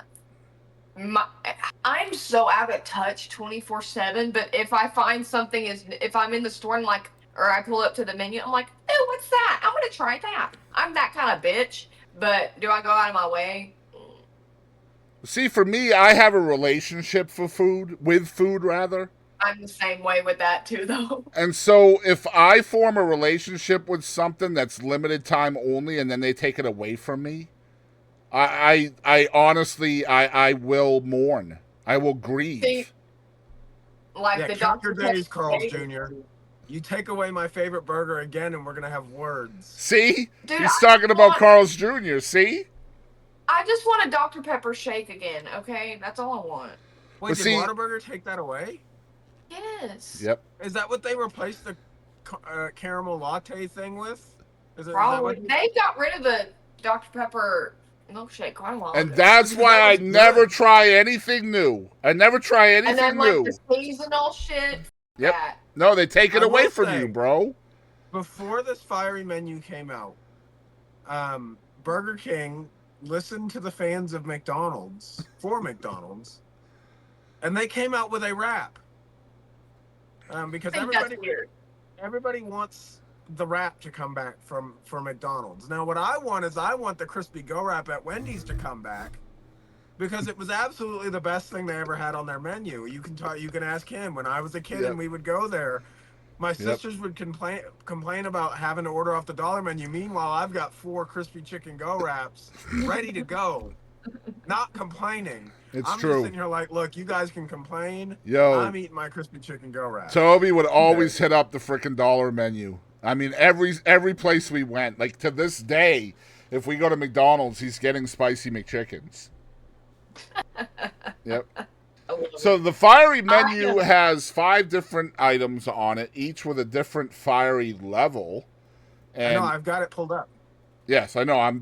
We're podcasting, Toby, so I'm letting the people know that might be watching, right? I know, that's what I'm saying. I can do it. Okay, go ahead. You got this. Because it's supposed to be my segment, because I'm the spicy food lover. All right, there you I'm go. the spicy guy. So there's 5 items, as he proclaimed confidently. The first one, and this is a spice level 1, fiery strawberry and Sprite, otherwise known as McDonald's Sprite. No, I'm just kidding. But McDonald's Sprite could probably run a car's motor for at least 50 miles. It's true. Sprite. That's not Take part it of up a the notch. old car expert thing either. With a fiery strawberry puree for a Oh, refreshing man. sip with just enough kick to leave you wanting more. An exclusive first of its kind at BK.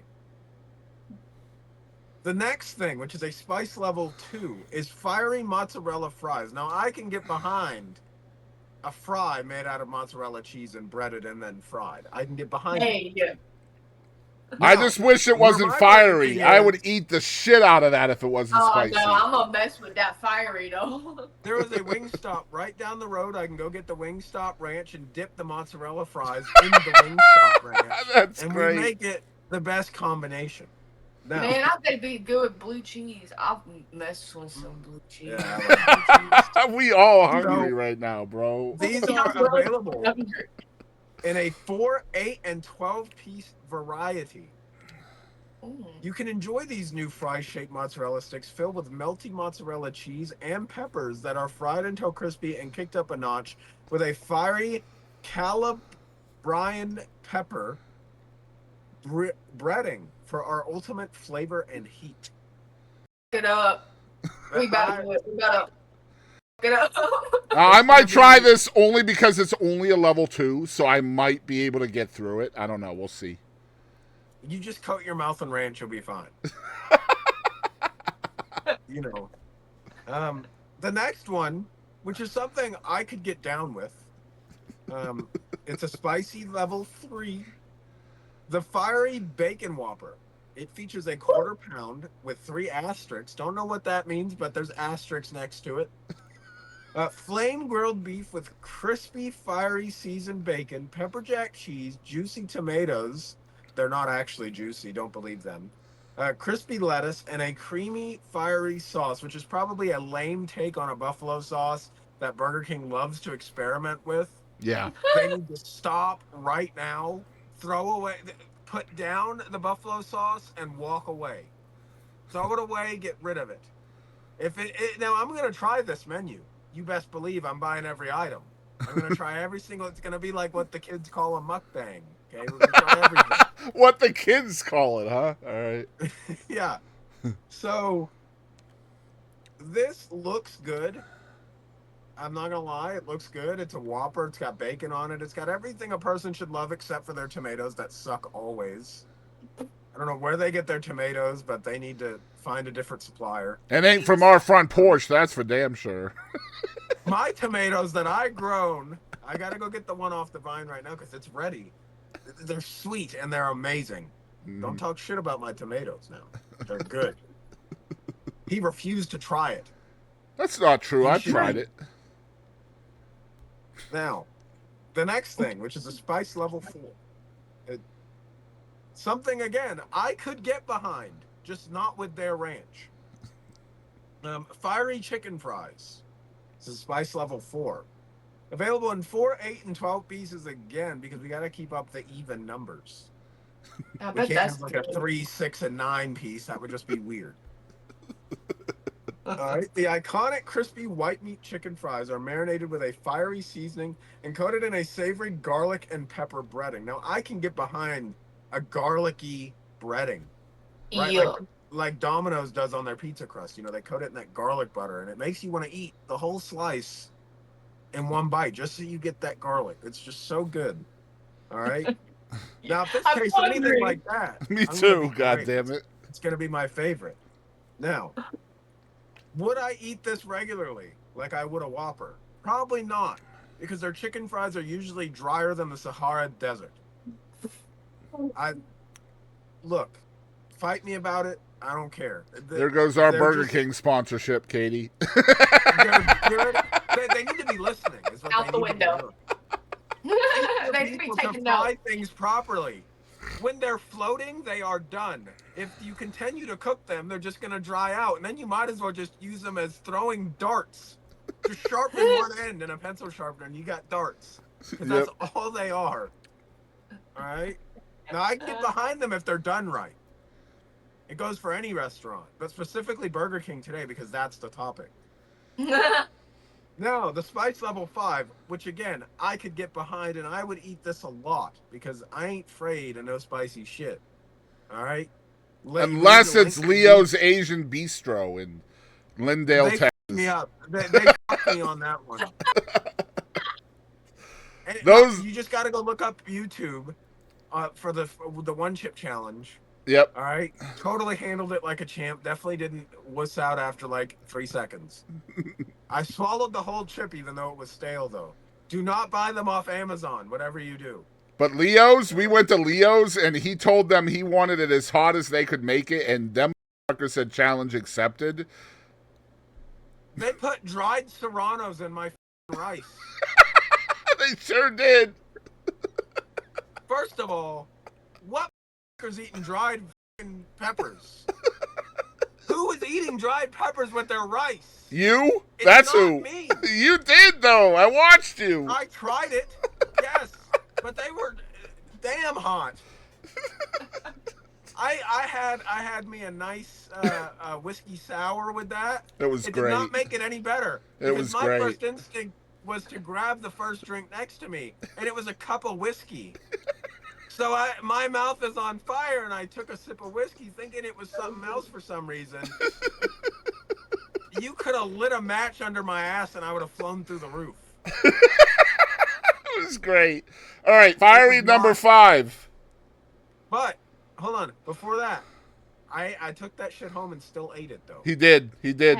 No food goes to waste. That's right. All right? That's right. He did. Especially when I pay $14 for fried rice with dried peppers in it. If they ever do that again, I will shut them down.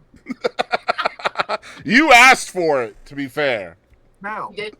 this fiery level 5 thing that I would eat a lot is called the Fiery Bacon Royal Crispy Chicken Sandwich. Mhm. Now, See? this is...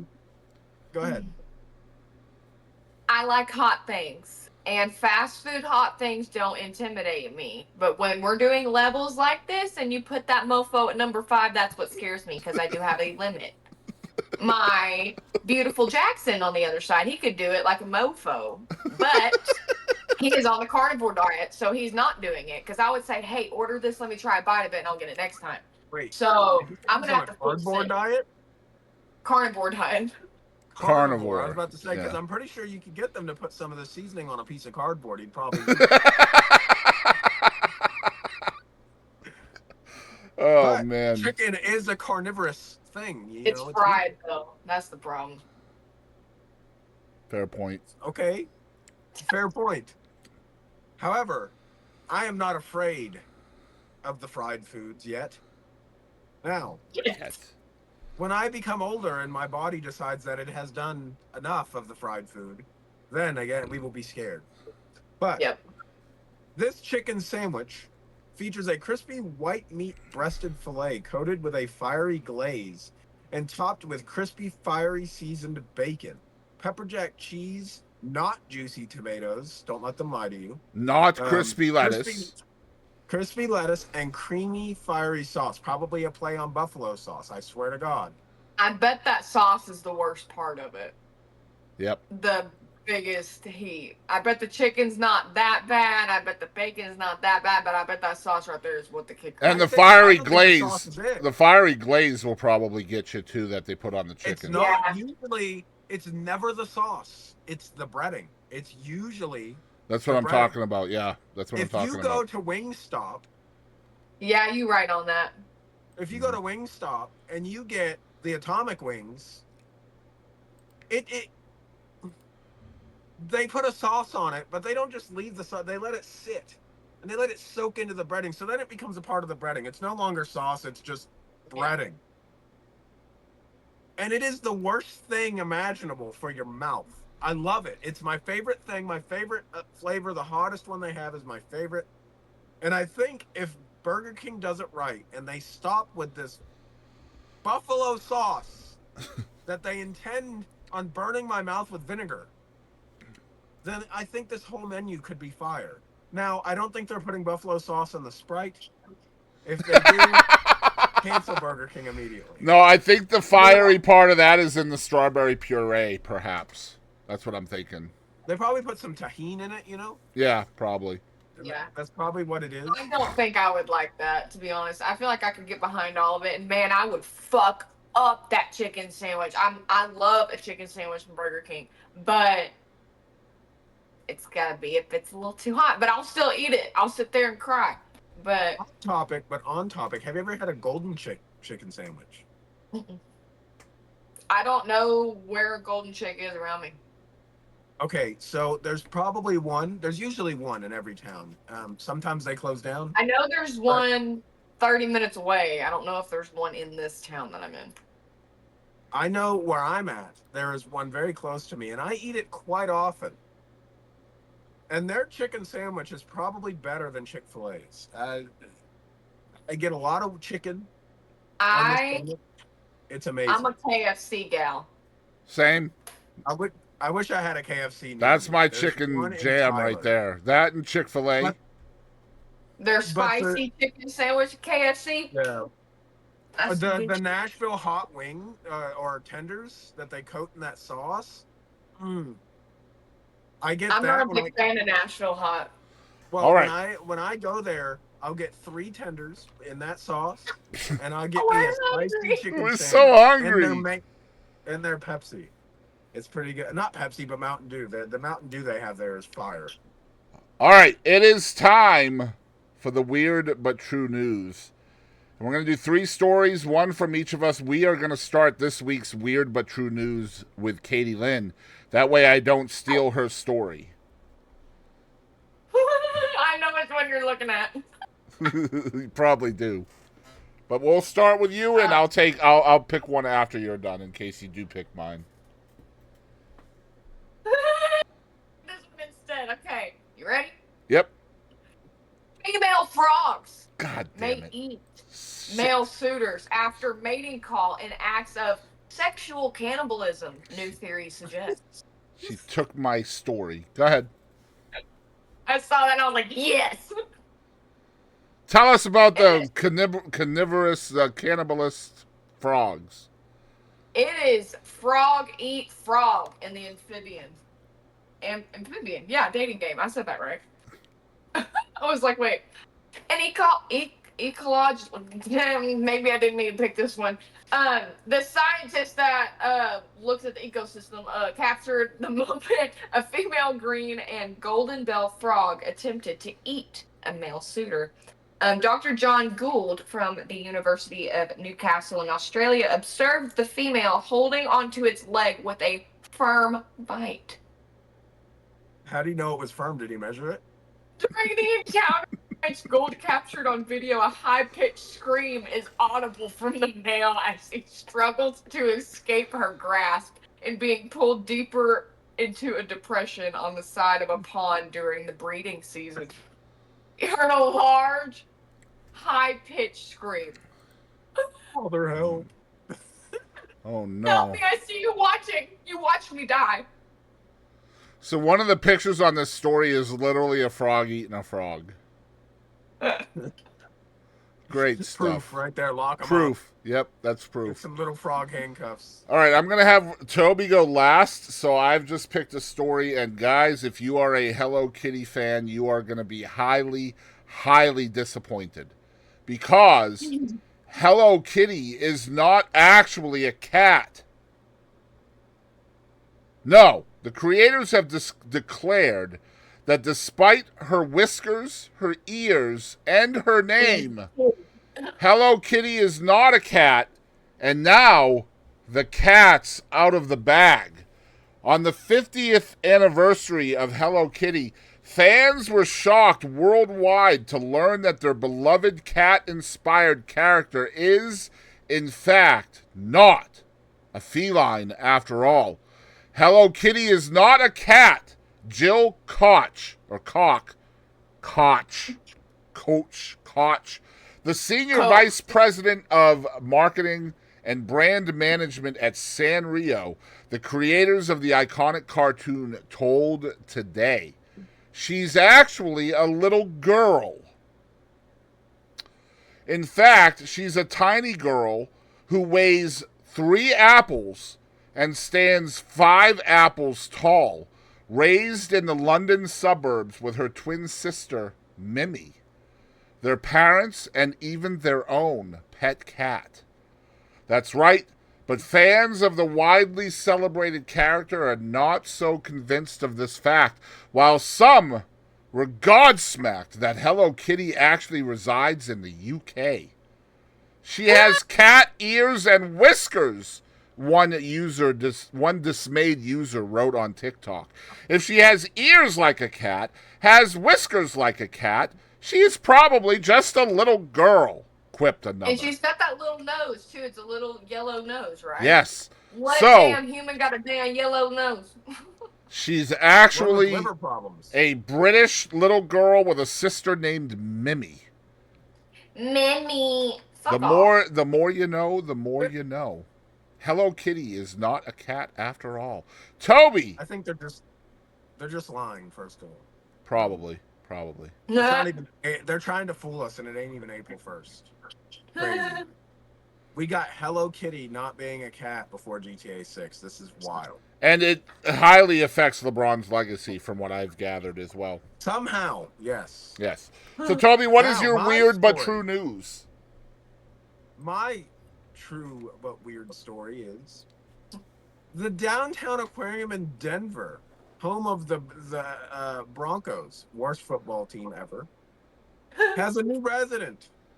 A rare orange lobster that was rescued from a shipment of crustaceans delivered to a Red Lobster restaurant in Pueblo, Colorado. Now, this is a quote from the people who decided that they wanted it. You know, they were like, hey, we don't want to eat that, but like put it in a to-go box and we're totally going to like keep it. Now, they said, myself and many of my team are born and raised Denver Broncos fans. So as soon as we saw that orange color, we knew that Crush would be an excellent representation, said Kendra Castendiek, the restaurant's general manager. And we all want our defensive line to be that good again. It'll never be that good again. I'm sorry to tell you. The Broncos are just ass. Anyway, Well, two things I have to add is, number one, Red Lobster has gone out of business, and perhaps the Broncos should as well. Yep. Yes, I agree. Patriots all the way. However, when the Pueblo Zoo couldn't take Crush because they are crustaceanist, they don't like his orange color for some reason. Wow. Even though that would be that would get very large views. Yeah, we're looking absolutely. into it though. Especially if you put a mini skirt on it. I'm just saying. So this manager called the downtown aquarium, which he said was interested right away. They heard orange lobster and they were like, yeah, that other aquarium zoo thing sucks. Very crustaceanist. We've known this all along. We will take said crustacean and put it in a tank with water and salt in which it loves to live. Yep. Sounds like a recipe to me. I'm just saying. I mean, So as soon as they acclimated him to his quarantine tank at the Denver Aquarium, he was very active right off the bat, assuming they didn't actually hit him with the bat. that's probably what the Broncos players are trying to do, not knowing what sport they're actually playing. To be fair, that's probably what the Mariners were swinging at tonight. Fair point. Anyway, that's my weird but true news, because apparently orange lobsters make the front page of Time magazine now. Let's go. What a world we live in. Lobsters and Taylor Swift. Let's go. Okay, on to our main event topic of the week and our first album review in many weeks. I think the last one we reviewed was it Billie Eilish or Willie Nelson? It was one of them. I forget. But I think Billie Eilish. I think, anyway, we will be reviewing the Death of Slim Shady by the one and only Eminem. And I will start the review. I want to kind of talk a little bit about the concept behind this album, because one thing I am a huge fan of is concept albums. I like songs that go together, like Peanut Butter and Jelly. And this album is, by and large, it is a concept album. And the concept of the album is essentially Slim Shady is trying to cancel Eminem. And so, if I'm reading this correctly and listening correctly, and essentially what's really funny about this album is Slim Shady is essentially attacking everything that conservatives love, and Eminem is attacking essentially everything that liberals love. Or vice versa. I'm sorry, it's actually the other way around. It's vice versa. Yeah, it's vice versa. Slim Shady is attacking the liberal side, and Eminem is attacking the conservative side. But essentially, Eminem has to kill Slim Shady, because Slim Shady has come back from the dead from 2002. And the way we're going to do this album, because we don't want to talk about every single song, because I think there's 16 songs on this album, and that would take some time. So what we're going to do is we're going to talk about the 3 singles that have been released from the album in order of their release. And then each of us will tell the listeners and viewers 2 of our favorite songs from the record. Now, mind you, our favorite songs might line up with each other. I don't know. None of us have talked beforehand about what our favorites are. So we will start with Houdini. Houdini was and is the first single from this record. It comes with a video, which, by the way, the video is dope as I love the video. Absolutely love the video. And this song right here basically shows 2024 Eminem trying to save the entire world from 2002 Slim Shady, who has somehow showed up in the present time through a time warp. And number one, I absolutely love the abracadabra beat to this song. I loved that song when I was a kid, and I love it in this song as well.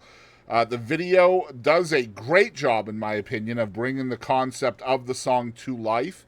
And honestly, is there anyone within this song that Eminem has not tried to offend? I don't think so. But I mean, that's Eminem in a nutshell. So I love Houdini, even though there are some things in it that I don't agree with, but I think that is the point of the song. Slim Shady is trying to trigger people, and Eminem is trying to save us from his alter ego. Toby, what do you got for Houdini? I think it's a very good introduction to that album. Mm-hmm. I think it was the right choice to put out first. I agree. I think the only one that would have been better was Guilty Conscience too, but that's just because I'm partial to the Slim Shady LP. But right. Just Houdini overall is an excellent song, and yeah, I like it. I've seen people call it edgy, and I feel like the people who called it edgy probably listened to, I don't know, Lil Uzi or something. Wow. Toby went there. I don't like some of the lyrics of the song, but as a listener, I also understand why I don't. That was the point. The point was to get certain people riled up, and artistically, it was kind of smart, to be honest, because as soon as the song came out, everybody was talking about it. Literally everybody was talking about the song, and the abracadabra beat just makes it so freaking catchy. Like you're gonna be, yeah, abra, like you're just gonna be. That's been stuck in my head all day. So. It's an earworm, 100%. I have loved Eminem since I was like in 4th grade. That's something I shouldn't have been listening to, but Eminem, Lil Wayne, I loved back in 4th grade. But I love that song. I think I've heard it, and it was like, it seems kind of like a weird vibe, like because it's like kind of poppy in a way. Well, like, the vibe, honestly, the vibe is very reminiscent of the early 2000s when Slim Shady was around. Like Toby was saying, the Slim Shady album. It's very reminiscent of that same sound. I guess it's just like, from what it is going back a ways, I guess is what I'm getting at. Like, it doesn't sound like what he's been sounding like lately, and it kind of threw me off. But then I was like, man, this is fucking badass. But I listened all of it in one go, and then obviously went back. But even like there's like skits in here and stuff, and even those are pretty bad. And they tell the story. That's what the skits are there for. They tell the story. They further the story. They further the plot. And they're it's like the old song Stan. When you had the spoken parts of Stan, they were kind of skits within the song to serve the same purpose of telling the story from a different artistic outlet, so to speak. The second single from the record was called Toby, and it's named after Tobey Maguire. It pays homage to the American actor, who, of That's course... what they want you to think. Right, I know. You think it's about you. But anyway, this also includes fellow Detroit rappers Big Sean and Baby Tron, who are heavily featured in this video in song. And they were also featured in Doomsday Part 2, which is kind of, that's where they were kind of introduced to the Eminem world, so to speak. I feel like, number one, it's very, very risky to put yourself into a song with Eminem, especially when M is only going to have one verse in the song. Because that's what I was thinking. I was like, I thought it to be kind of weird that it was released as a single, like hyping up an album, and Eminem is like a third of the song. Mm-hmm. But I found that a little weird. And he was less than a third of this song. Less than a third. Yeah. So he really lets the other two guys shine. My favorite line in... I do too. I love it. I think my favorite line in the song is that Eminem wasn't bit by a spider; he was bit by a goat. And yeah, definitely agree with that. Now, as usual, Eminem comes in third, like I said, with the third verse, and immediately shows his excellence. And when I listen to songs where he's collaborating with other rappers, almost always I enjoy the first couple of rappers, or the first rapper, the first two rappers, but then Eminem just makes them look and sound so minor league every single time that I can't understand why these rappers still go on to these records with him, knowing that. I imagine it's because it is a huge honor, et cetera, et cetera. Now, he addresses in this song how others could possibly not think of him as the greatest ever. In this song, he is definitely showing his ego in spades, I feel. And he definitely shows his annoyance at the people who don't give him his proper flowers in his opinion. And then he throws out a warning that everybody in the rap world should already know, and that is, do not challenge me. Yeah. Toby. I mean, Eminem has always been a big badass. Yeah. Like, since day one, he's always been like that. And I think that's so cool. Because, like, everyone, like, you can try to cancel Eminem, but, like, you should have canceled his ass a long time ago if you're going to do it. And the video is completely different than the first video as well, which I also like. I don't like when videos from the same record kind of follow the same vein. And so the mixture in that was really well done as well. Toby, what do you got on Toby? So, I think my favorite verse, and I'm partial, but is probably Eminem's. Of course. Some of the lyrics to this song, let me find them here.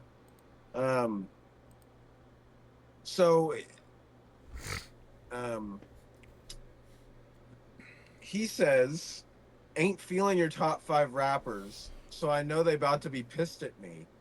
But this to me is a mystery. Higher up, how rappers I've already ripped could be higher up on a list than me. Yet here I sit on your list though at 5, which still was fine, but just know inside, to me, that shit's hilarious. So when I get dissed, though, and by a pioneer who was one of the reasons why I am here, they tell me I should just let that shit go and slide.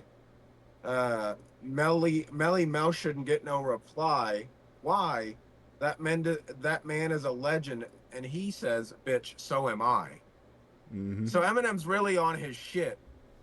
Yeah. He's saying, I am the GOAT. I am the reason why you're all under me. Mm-hmm. And there's no... And anybody who tries to say, oh, well, Lil Wayne's better, Kendrick is better, you don't know what you're talking about. Because, I mean, I love Lil Wayne. And, you know, they've done a couple songs together. I got introduced to both at the same time. And I love Lil Wayne. Lil Wayne's his thing. I mean, you can't really replace him. But Eminem, come on now. Like, Eminem is the reason why he's here, in my opinion. Yeah. That and his underground, Lil Wayne's underground stuff was good. But it's like, you know, Eminem put him on No Love. And you think, oh, there's no way M can top Wayne's verse. And then M blows him right out of the fucking water. It's the same thing, and that's what I was referring to with the third verse in this song. Why would anybody of any ilk or caliber put themselves into that position knowing that every single time Eminem blows them out of the water? Like, if he's throwing Lil Wayne like that, who's going to touch him? I mean, who? You know? So that's for me. I don't understand why he gets so much shit either. Besides, because he gets shit besides, like, I mean, lyrics are one thing, you know. But, like, he gets so much shit. Period. Everyone talks shit about Eminem. Why? Well, some of the lyrics to one of his songs is, he talks about how people say that he doesn't get played in the clubs, and his response to that is, the only reason why you're played in the club is because you're still playing in them. Yep. So, I mean... Yeah. Well, the man wipes his ass with platinum albums. Let's get to the third single, and man, this single means a lot to me for a couple of reasons. And it's, again, we all know, if you're a fan of Eminem's, we all know his struggle with addiction. It's been well documented, not only in the media, but also from Eminem himself in his lyrics over forever. For example, A Rose, if you guys remember A Rose from Revival, where he addresses his addiction, his drug addiction, and especially the impact that it's had on his loved ones. This song is very similar to that. Number one, I love the fact that Jelly Roll is in this on this song. Obviously, I'm a big fan of Jellies, but also I love seeing that. I love seeing big stars like Jelly Roll absolutely fangirl on social media that their song has been chosen by M. And there's very few artists out there that can do that to any other artist on the planet of any ilk or caliber, and that's Eminem. Taylor Swift would be another one. There's some others that are coming up too that are pretty close to the same caliber. But if you're on Eminem's album, you have made it into a stratosphere that very few other people are going to make. But this song is called "Somebody Save Me." It's the latest single from the album. Obviously, it has the melody from "Save Me" from Jelly Roll. Jelly Roll sings the chorus on the record as well. But the reason why this song is so badass is because of subject matter and relevancy, and the fact that it can resonate with people of all walks of life, whether they're in have addictions or not. Basically, the concept behind this particular song is it is well documented that he OD'd, I think, in 2008 or 2007. Back in those days, he OD'd. And he's talking about all of the things he would have missed had he not survived that overdose. And so he's literally telling all the things, and he's talking to his daughter and his niece and other people that are important to him, and the events that he got to witness since that OD, that he got to see, that he wouldn't have saw if he did die. I love the idea behind that, because, again, one of the things that falls short for me in the genre is subject matter, and and a song actually connecting to me in my life, when it's about, criminals and gang banging and shootouts, and and all of that doesn't resonate with me that much, but this does. Mhm. I heard this, and I just talking about it, I think it's a fucking badass song. I don't think you can show that to anybody, then they're gonna be like, eh.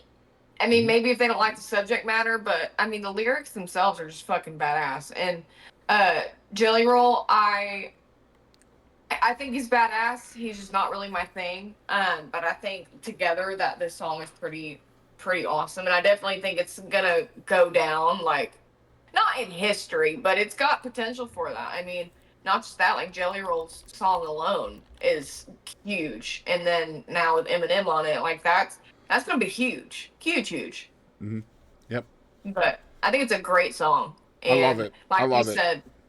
Like you said, we're missing a lot of, like, everything just sounds the same these days, and to hear something that's this whole album, just to hear something that's different and different subjects, different meanings, all that kind of stuff. It's pretty.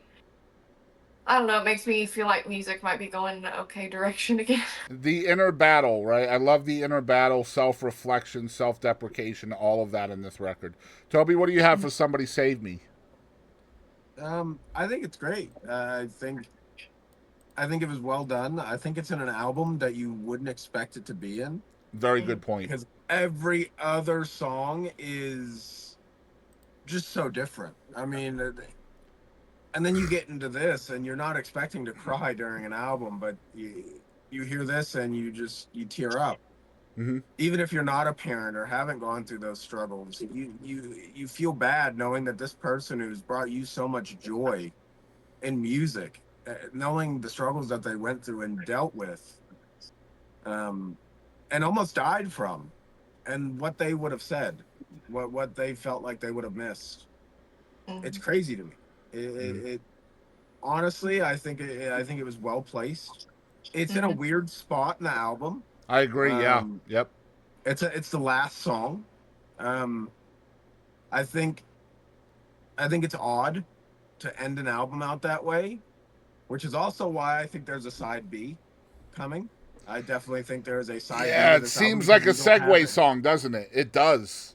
Yeah, and you didn't get any Logic, you didn't get any Joyner Lucas, you didn't get any other names, Dr. Dre, 50 Cent, all these people, and 50 Cent, who has also said he's on the album, but he's clearly not on this album, which means there's a side B, like Music to Be Murdered By.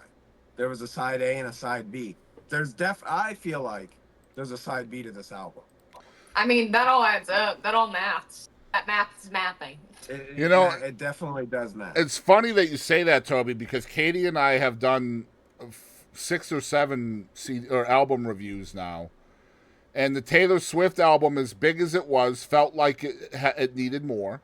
The Billie Eilish album we did was so short that it obviously needed more. It seems like a lot of these artists may be going down that road to almost throw that cliffhanger hook into the last track on an album. And even I if it mean, doesn't, even if it doesn't bear fruit, it gets people talking about whether or not fruit is coming. Not, You know, I feel like this album by itself. Do I think it needs more in terms of content? No, you're getting I a agree. 19 song album. 19. You're Okay. getting something that has replayability. Something and that a it's lot of not. people, There's not really any songs lacking either, like right, at all, but I that think you what people see in a lot of want other shit. I think what people want is these more notable artists. Not to say that the artists that are on this one aren't notable, but I think we're thinking of somebody like 50 Cent who has already said that he's on the album, and he's clearly not on this album Mm-hmm. yet. But you've got people like Joyner Lucas, who he mentions in this album, Kendrick Lamar, who he also mentions in this album. You've got all these people that are being mentioned but aren't on the album that have been on his other albums, like Kamikaze. You've got Logic and Joyner that were on that one. You also have Joyner, who I believe is on Music to Be Murdered by on one of the sides. I'm not entirely sure on that, so don't quote me. But this doesn't need more, but I want more. Yep. Yeah. Yep. Leaves I you feel wanting like more. this. I'm a bad person of like skim reading and that looks cool. Let me do that. No. So I first track and I stopped maybe 5 times throughout the entire thing. Like I listened to it like, Same. and I think the setup that the last one might feel a little weird, man, but I think it brings it back home. Like here's all this shit going on and there's talk of like in a few different songs about the drug abuse and like all that other shit, and then it's like, okay, we did all that tomfoolery shit and now let's bring it around back home and let's show you something meaningful before we head out. But also, like you said, it would be a good segue song. I didn't know about any of that stuff, but that's just how I Well, felt see, about for it. me, it felt like, hey, I've finally killed Slim Shady, so let's talk about me again. That's what the song felt like to me. It felt like we brought it back home. Yep. To me, it was like the feeling that it gave. Well, and an interesting fact about this album is you don't know which way it's supposed to be Interpreted. listened to.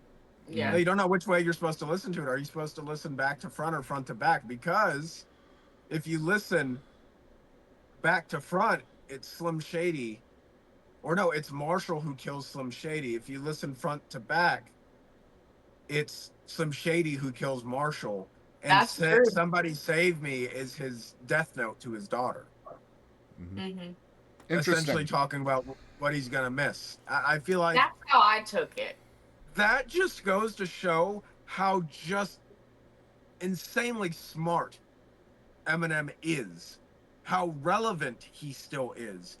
And anybody who hates on him saying that he's old and not relevant, don't talk to me about music. Yep. Because this man has more platinum albums recently than they have ever had in their entire life. So let's talk about our favorite two non-single songs. So obviously, I think all three of us are in agreement that we pretty much like all three of the singles. So let's talk about the songs on the album that have not been released as singles as of this recording. I think possibly one of the ones I'm going to talk about will probably be released as a single, and I almost guarantee Toby's going to name this song as well. So I'm going to start with the other one that I don't think Toby will name. And this might surprise Toby a little bit about me liking it. I'm going to talk about the 9th track on the album, which is a song called Fuel. And Fuel has introduced me to a rapper that I did not know of, and his name is JID. He is from East Atlanta. I really enjoyed his verse, and I'll keep it real. I was like, wow. And apparently this kid is actually signed to Eminem's record label, which in itself is smart marketing, right? Like, let's get somebody that I should be marketing onto my songs. Now, this song is a high-octane collaboration between the two rappers, Eminem and JID, and it serves as an assertion, kind of their dominance in the rap game, and kind of their refusal to be silenced as well. I forgot about that one, so I'm looking at a list of the songs, but it doesn't say like who's featured on what or anything. I did like that one because I remember thinking, who is that? And he did pretty badass because like there's a few features on here that, like you said, like fall flat and short to Eminem, but that one felt a little bit more. Well, You know? I liked his verse because he's kind of talking about the struggles that he had growing up on the streets of Atlanta, Yeah. and you know, the violence and all of that shit that he's going through, and he's not talking about it from a perspective of, you know, I'm a gangbanger, I'm a badass. No, he's essentially talking about, I survived that, I went through that, all of that in that verse. And then Eminem kind of follows with a verse that, again, very typical of Eminem. He's taunting his critics and his doubters, and you know, he's throwing in contemporary references to different events that we've all experienced, like Kyle Rittenhouse and the Alec Baldwin case, and the fact or not that Diddy may or may not have something to do with the Tupac case. And we clearly hear Eminem's opinion on that matter in this song. Yeah. So it's a very interesting mix of two different rappers that kind of come from different generations, but the song really comes together well, almost in spite of that. Mm-hmm. Well, he accuses P Diddy of two things, one of Yes, which he he's been does. convicted for. Right. Yep. Basically, That's he the goes Cassie on- thing, right? The He says, "I'm like a RAPER. Yeah, I got so many SAs. Wait, he didn't just spell the word rapper and leave out a P, did he?" Yep. Yep. So I he's know. calling him. Not only is he saying, then he says, "Rest in peace, Biggie." So not only is he mentioning that P Diddy is a rapist, pretty sure he's been convicted of that. Not entirely sure, but he's also saying that he may or may not, by mentioning Biggie, they may or may not have had something to do with it. And he does this a lot. Eminem is just, and can we talk about he goes on with a list of C's that rhyme. Like at the end of the song, like he's got the most content on the continent, and constant compliments give me the confidence. A cross of common sense and incompetence. I'm cognizant that conflicts are consequence of accomplishments accomplished through competition. Can we just talk about how brilliant that is? Mm-hmm. For real. And that kind of shit's in every fucking song. So Right. yeah, what he just said right there was, I mean, all the C sounds and the rhyming schemes that you just said.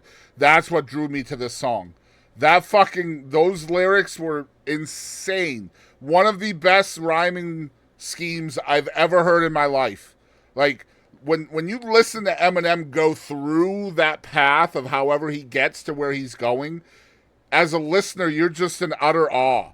And there's not too many artists on the planet that can do that to you, of any genre. And not just that, he keeps you like you're always not on the edge of your seat, but like you're waiting for what's happening next. Because it's a lot of it's like a continuation. Yeah. Like It's not just, that it's like a run-on sentence, but like a lot of it is, and I mean, you're always like, it's "What's just the next?" all the C sounds. It's just amazing, man, and it makes sense too. They're not just put in there randomly, right? Like it actually makes sense. I love it so much. It's like just looking at the words content, continent, constant, compliments, confidence, cross, common, incompetence, cognizant, conflicts, consequence, competition, conquered, conctum, unconsciousness, conscious, kamikaze, concocting. Like, I'm not even doing all the words in between. Those are just the alliterative words that he's using in the rhyming schemes. And just taking out the in between words, the shit sounds fire. Yeah. You know what I mean? Yep. But that's Absolutely. fuel. What's your first favorite non-single song, Miss Kadie? Man, so this is okay. This is when I decided, no, we're gonna stop and listen to it from the beginning. But obviously, my eyes floated to Antichrist, and I fucking love it. I love it. I can relate. Shit, but I mean, it's just like the whole premise I love, and he's such the person to be making this statement. You know, like we had Marilyn Manson, like the Antichrist shit that he pulled, but this is like hands down. Like this is just badass. I love, and all the lyrics and just oh my god, there's a lot of shit in here.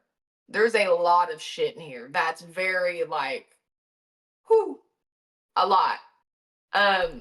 Like what? Literally the first few lines. Gen Z, here they come now, about to unload rounds. Pronouns got me like, whoa now. Mm-hmm. So like, And there's this a is lot. from the perspective of Slim Shady as well. Right. Yeah. Yep. Yep.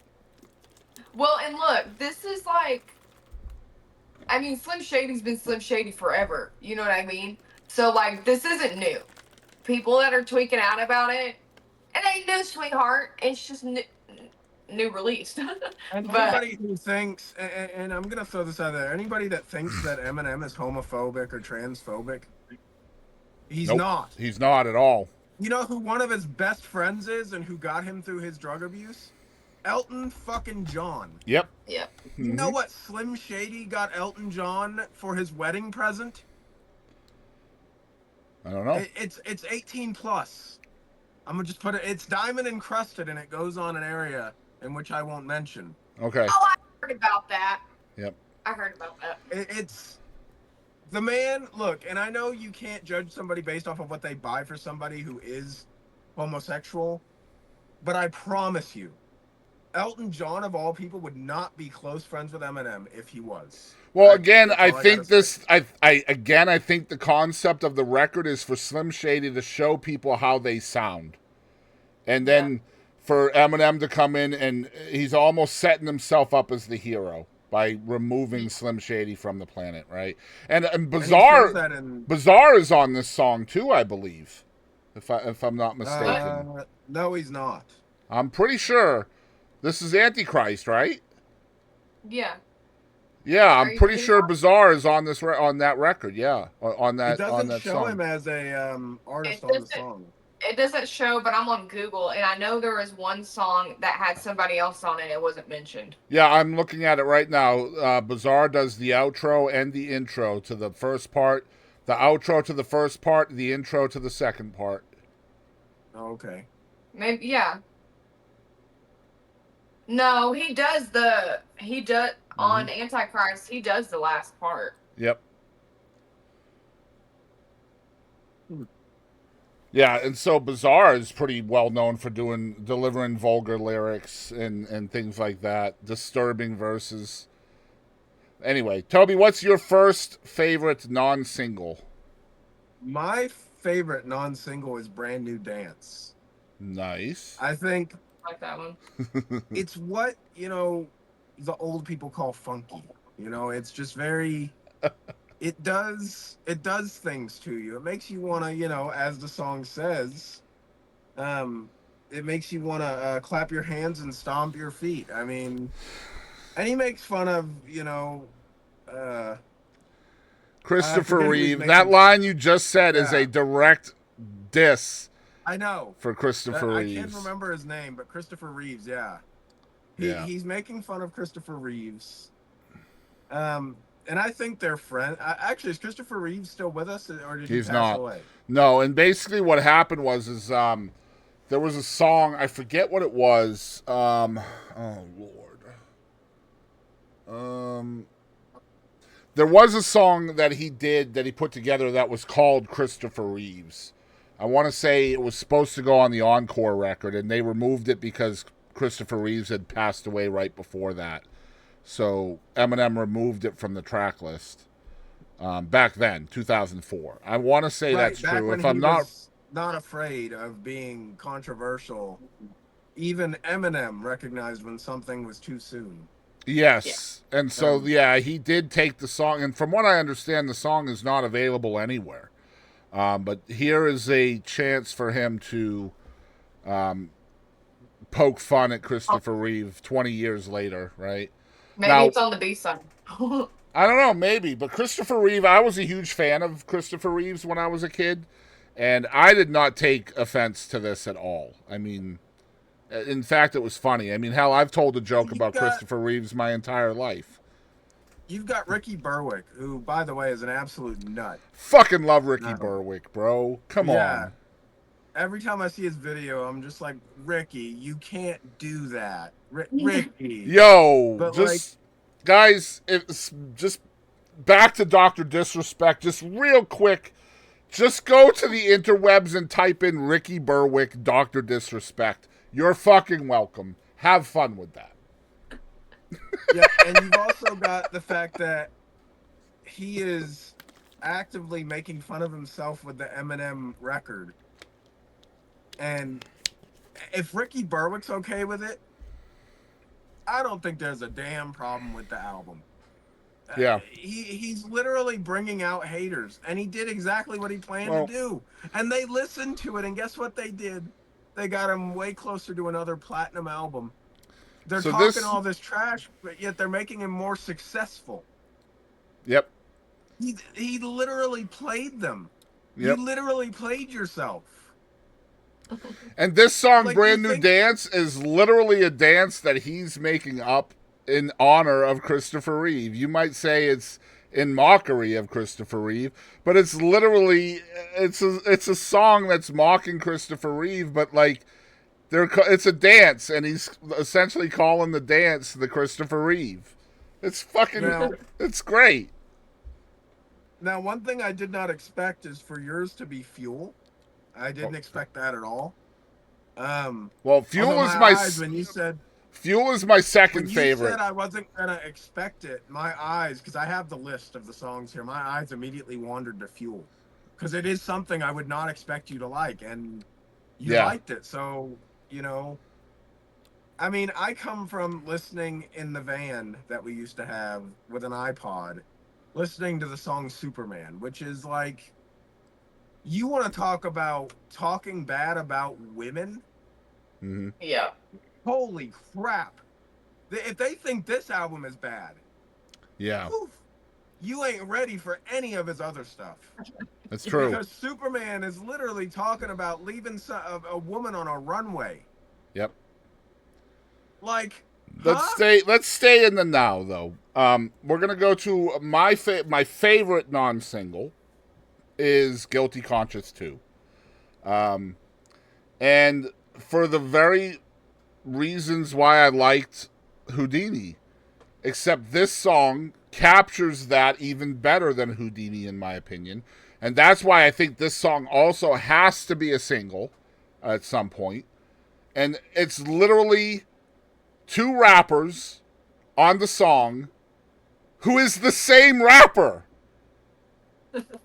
Like, holy shit, what an idea, bro. Like, what an idea. It's literally him and him arguing with each other and threatening each other. And, it's essentially like a boss battle.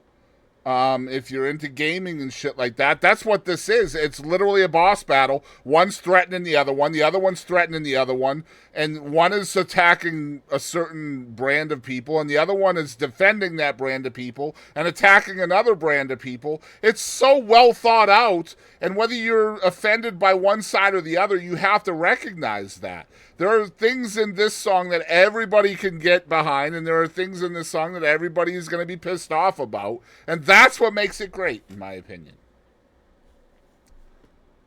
What do you guys have on? Yeah, this is such a great concept. Well, this song, I mean, again, the wordplay, right? Yep. So you've got, used to read comic books to learn more words, because deep down I'm a dork, just a core nerd, meaning nerd to the core till I'm cornered. Then I'm the corner. Yep. What shot is this? First, second, it's your third. Somehow he's rhymed a third with corner. Yep. Don't ask me how. So when I listen to new music, this is something, I don't know if other people do this out there. I always put the closed captioning on, just because I want to know what words are being said. Because for me, when I'm reading along with the lyrics, for me, I understand them better. And this is for all genres. It's not just for this. But if you turn the closed captioning on for this song, it's so great. Because it's Slim Shady, Eminem, Slim Shady, Like, the closed captioning is actually treating each line like it's a different person. Because That's dope. It essentially is. So the whole song, I'm literally laughing and cackling because of the closed captioning. It's freaking That's amazing. right now. So, Katie, what is I love that. your second or first favorite non-single? So I really liked this one, but it's not one of the skits, but it's only like a minute long. And I just like it because I heard it and I just busted the hell out. I just lost it. And that would be Trouble. Yeah. Yep. Lost it. As soon as he said, fuck blind people, I lost it. It says, F blind people and deaf people suck, so do cripples, dumb quadriplegic Fs. And this And is, then, and it Ma- also, and then it goes along with the story too. And I Yep. was listening to the rest, but I heard this, but like the first start of it, it's like shady to Marshall, like same shit. It's all right here, drink this. What is it? Shut up and drink it. And then I said drink it, bitch. And then it says, what the F are you trying to do? Get us canceled? And then here he comes. F blind people. I think my favorite line of this, and it's so pertinent to the entire album, is, "Oh, here comes Marshall to try to clean this up." Yeah. And then Marshall says, "Shut up." And Also, that line just describes the whole record in one line. Just the dynamic between the two of them. You know? I also another Christopher Reeves thing in here. Then the whole, the big bad wapper got his feelings hurt. It was her. Yeah. So there's that one, but I also really like shit, where'd it go? I already forgot the name of it. Habits. I really like Habits a lot. Mm-hmm. And that's got white gold in it too, right? I believe, yeah. All right, Toby, what is your next favorite non-single? See, this is tough because I really like all of them. Mm-hmm. But I think mine's got to be Road Rage. Wow. I almost picked that one. Wow. Okay. I think it, it's just really well thought out in my opinion. It's really well thought out and it's really making fun of people. Slim Shady is making fun of obese people. He's making fun of a certain group of people. And Marshall is, again, not really in the song. He's not really defending anything in this song. He's just kind of not there. It's just all Slim Shady talking about how he feels like it's 2003 or 2004. When this would have flown pretty well with the majority. Now, not so much. Yeah. He got a lot of people's panties up in a bunch with this because they don't realize he's not being serious. Yeah, and I think that's the concept too, right? It's to try to bring his old alter ego back, who was saying things back then that weren't deemed quite as offensive because we were allowed to say things without people getting so butthurt about everything. And so Eminem brings this character back who's doing the same thing, saying the same things he said then, but saying them now. And now people are just fucking losing it, right? It's so well thought out. And again, setting up his own villain so he can come in and be the hero is essentially the idea behind the entire record, you know? It's amazing that this man didn't end up in Hollywood. Right? Based on this idea? Absolutely.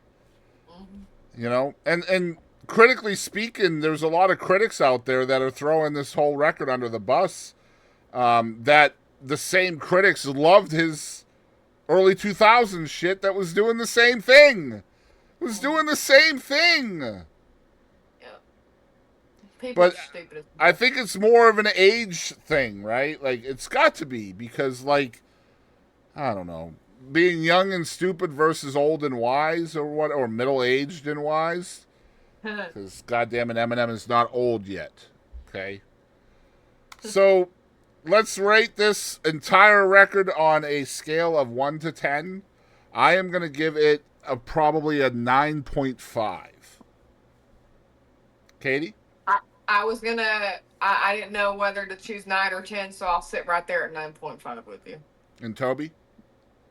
I'm gonna give it a 10. I think it's really well done.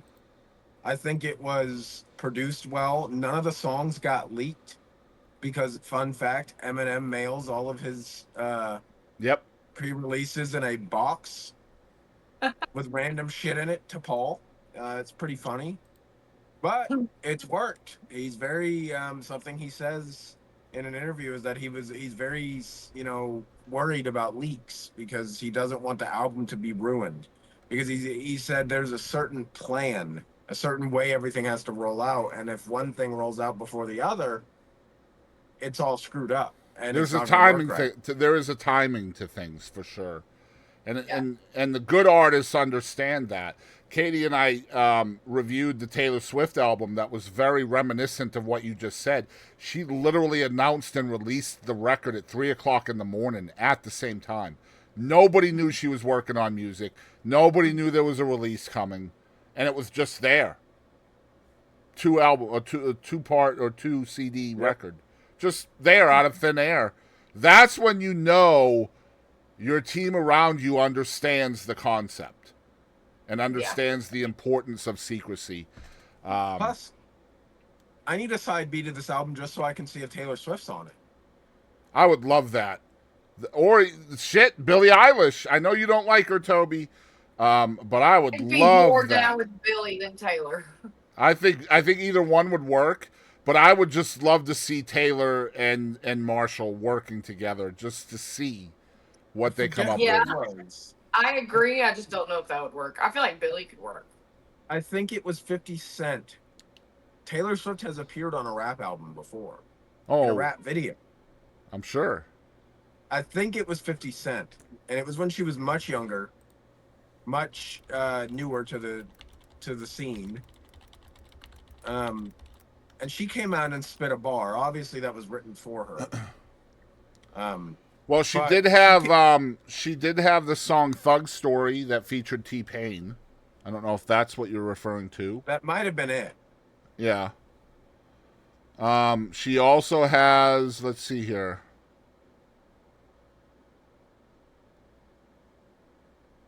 She's also collabed with Kendrick Lamar in the past on a song called Bad Blood. Phoebe Bridgers on Nothing New and Ice Spice, a song called Karma. So she's got a history with rap and hip hop. I hate Bad Blood, just as you mentioned that, but go ahead. Yeah. You just brought that horrid song back in my brain. My sisters I were love obsessed with that it. song. Yeah. We listened to that probably on repeat going to Louisiana with my mom. And I told my sisters, if you guys play that on the way back, I will walk home. Because I couldn't stand that album, much less that song. Well, don't ever remember. let Toby be a navigator either, because we almost walked home the last time we went to Louisiana. No, we didn't. We just. But took the anyway, scenic route to Louisiana. this episode has gone really long, which is okay. I think this has been one of our best ever. Special guest, Mr. Toby Barnes, aka my child, did a great job as well. I want to thank everybody out there for tuning in. Katie, what do you have coming up in your next week of days? Well, I have a show on Friday, which I'm excited about. At the Oasis in Midlothian. That's about all I got. Man. Yes. I sent out about 20 emails today for very well-known A-lister possible interviews, including, like I said earlier, Billy Joe Armstrong. And a few of those emails have already borne fruit. I don't have any confirmed names yet, so I will not mention any of them yet. I can confirm, however, an interview that I still can't believe I did.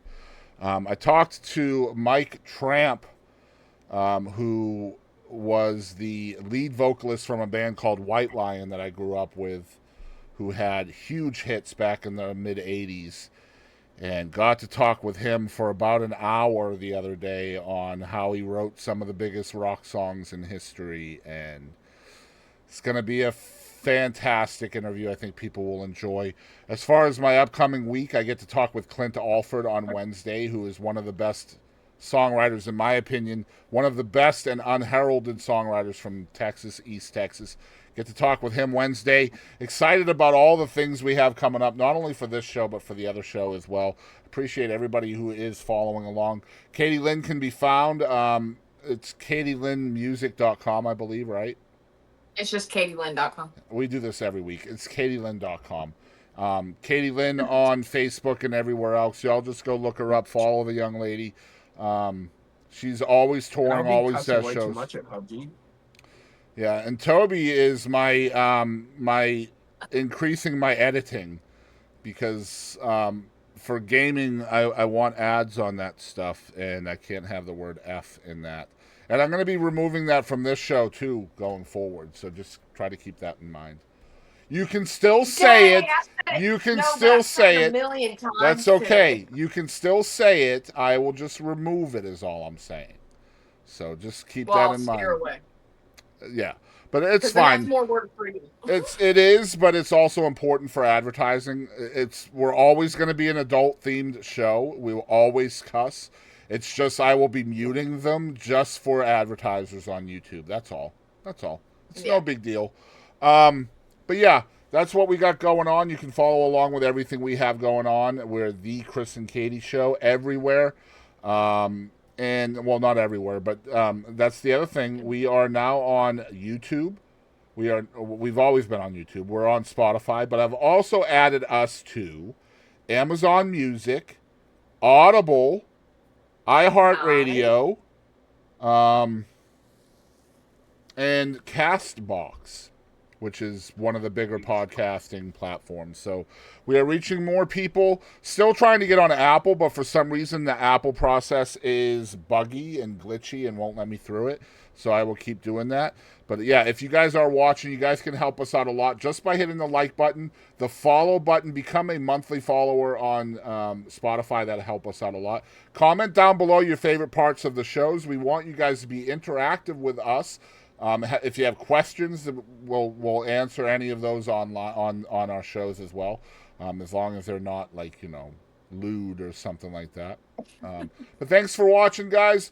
This has been episode 13. I'm Chris. She's Kadie. Special guest Toby. We'll catch you guys down the road. Y'all have a great rest of your week. Bye-bye. Bye.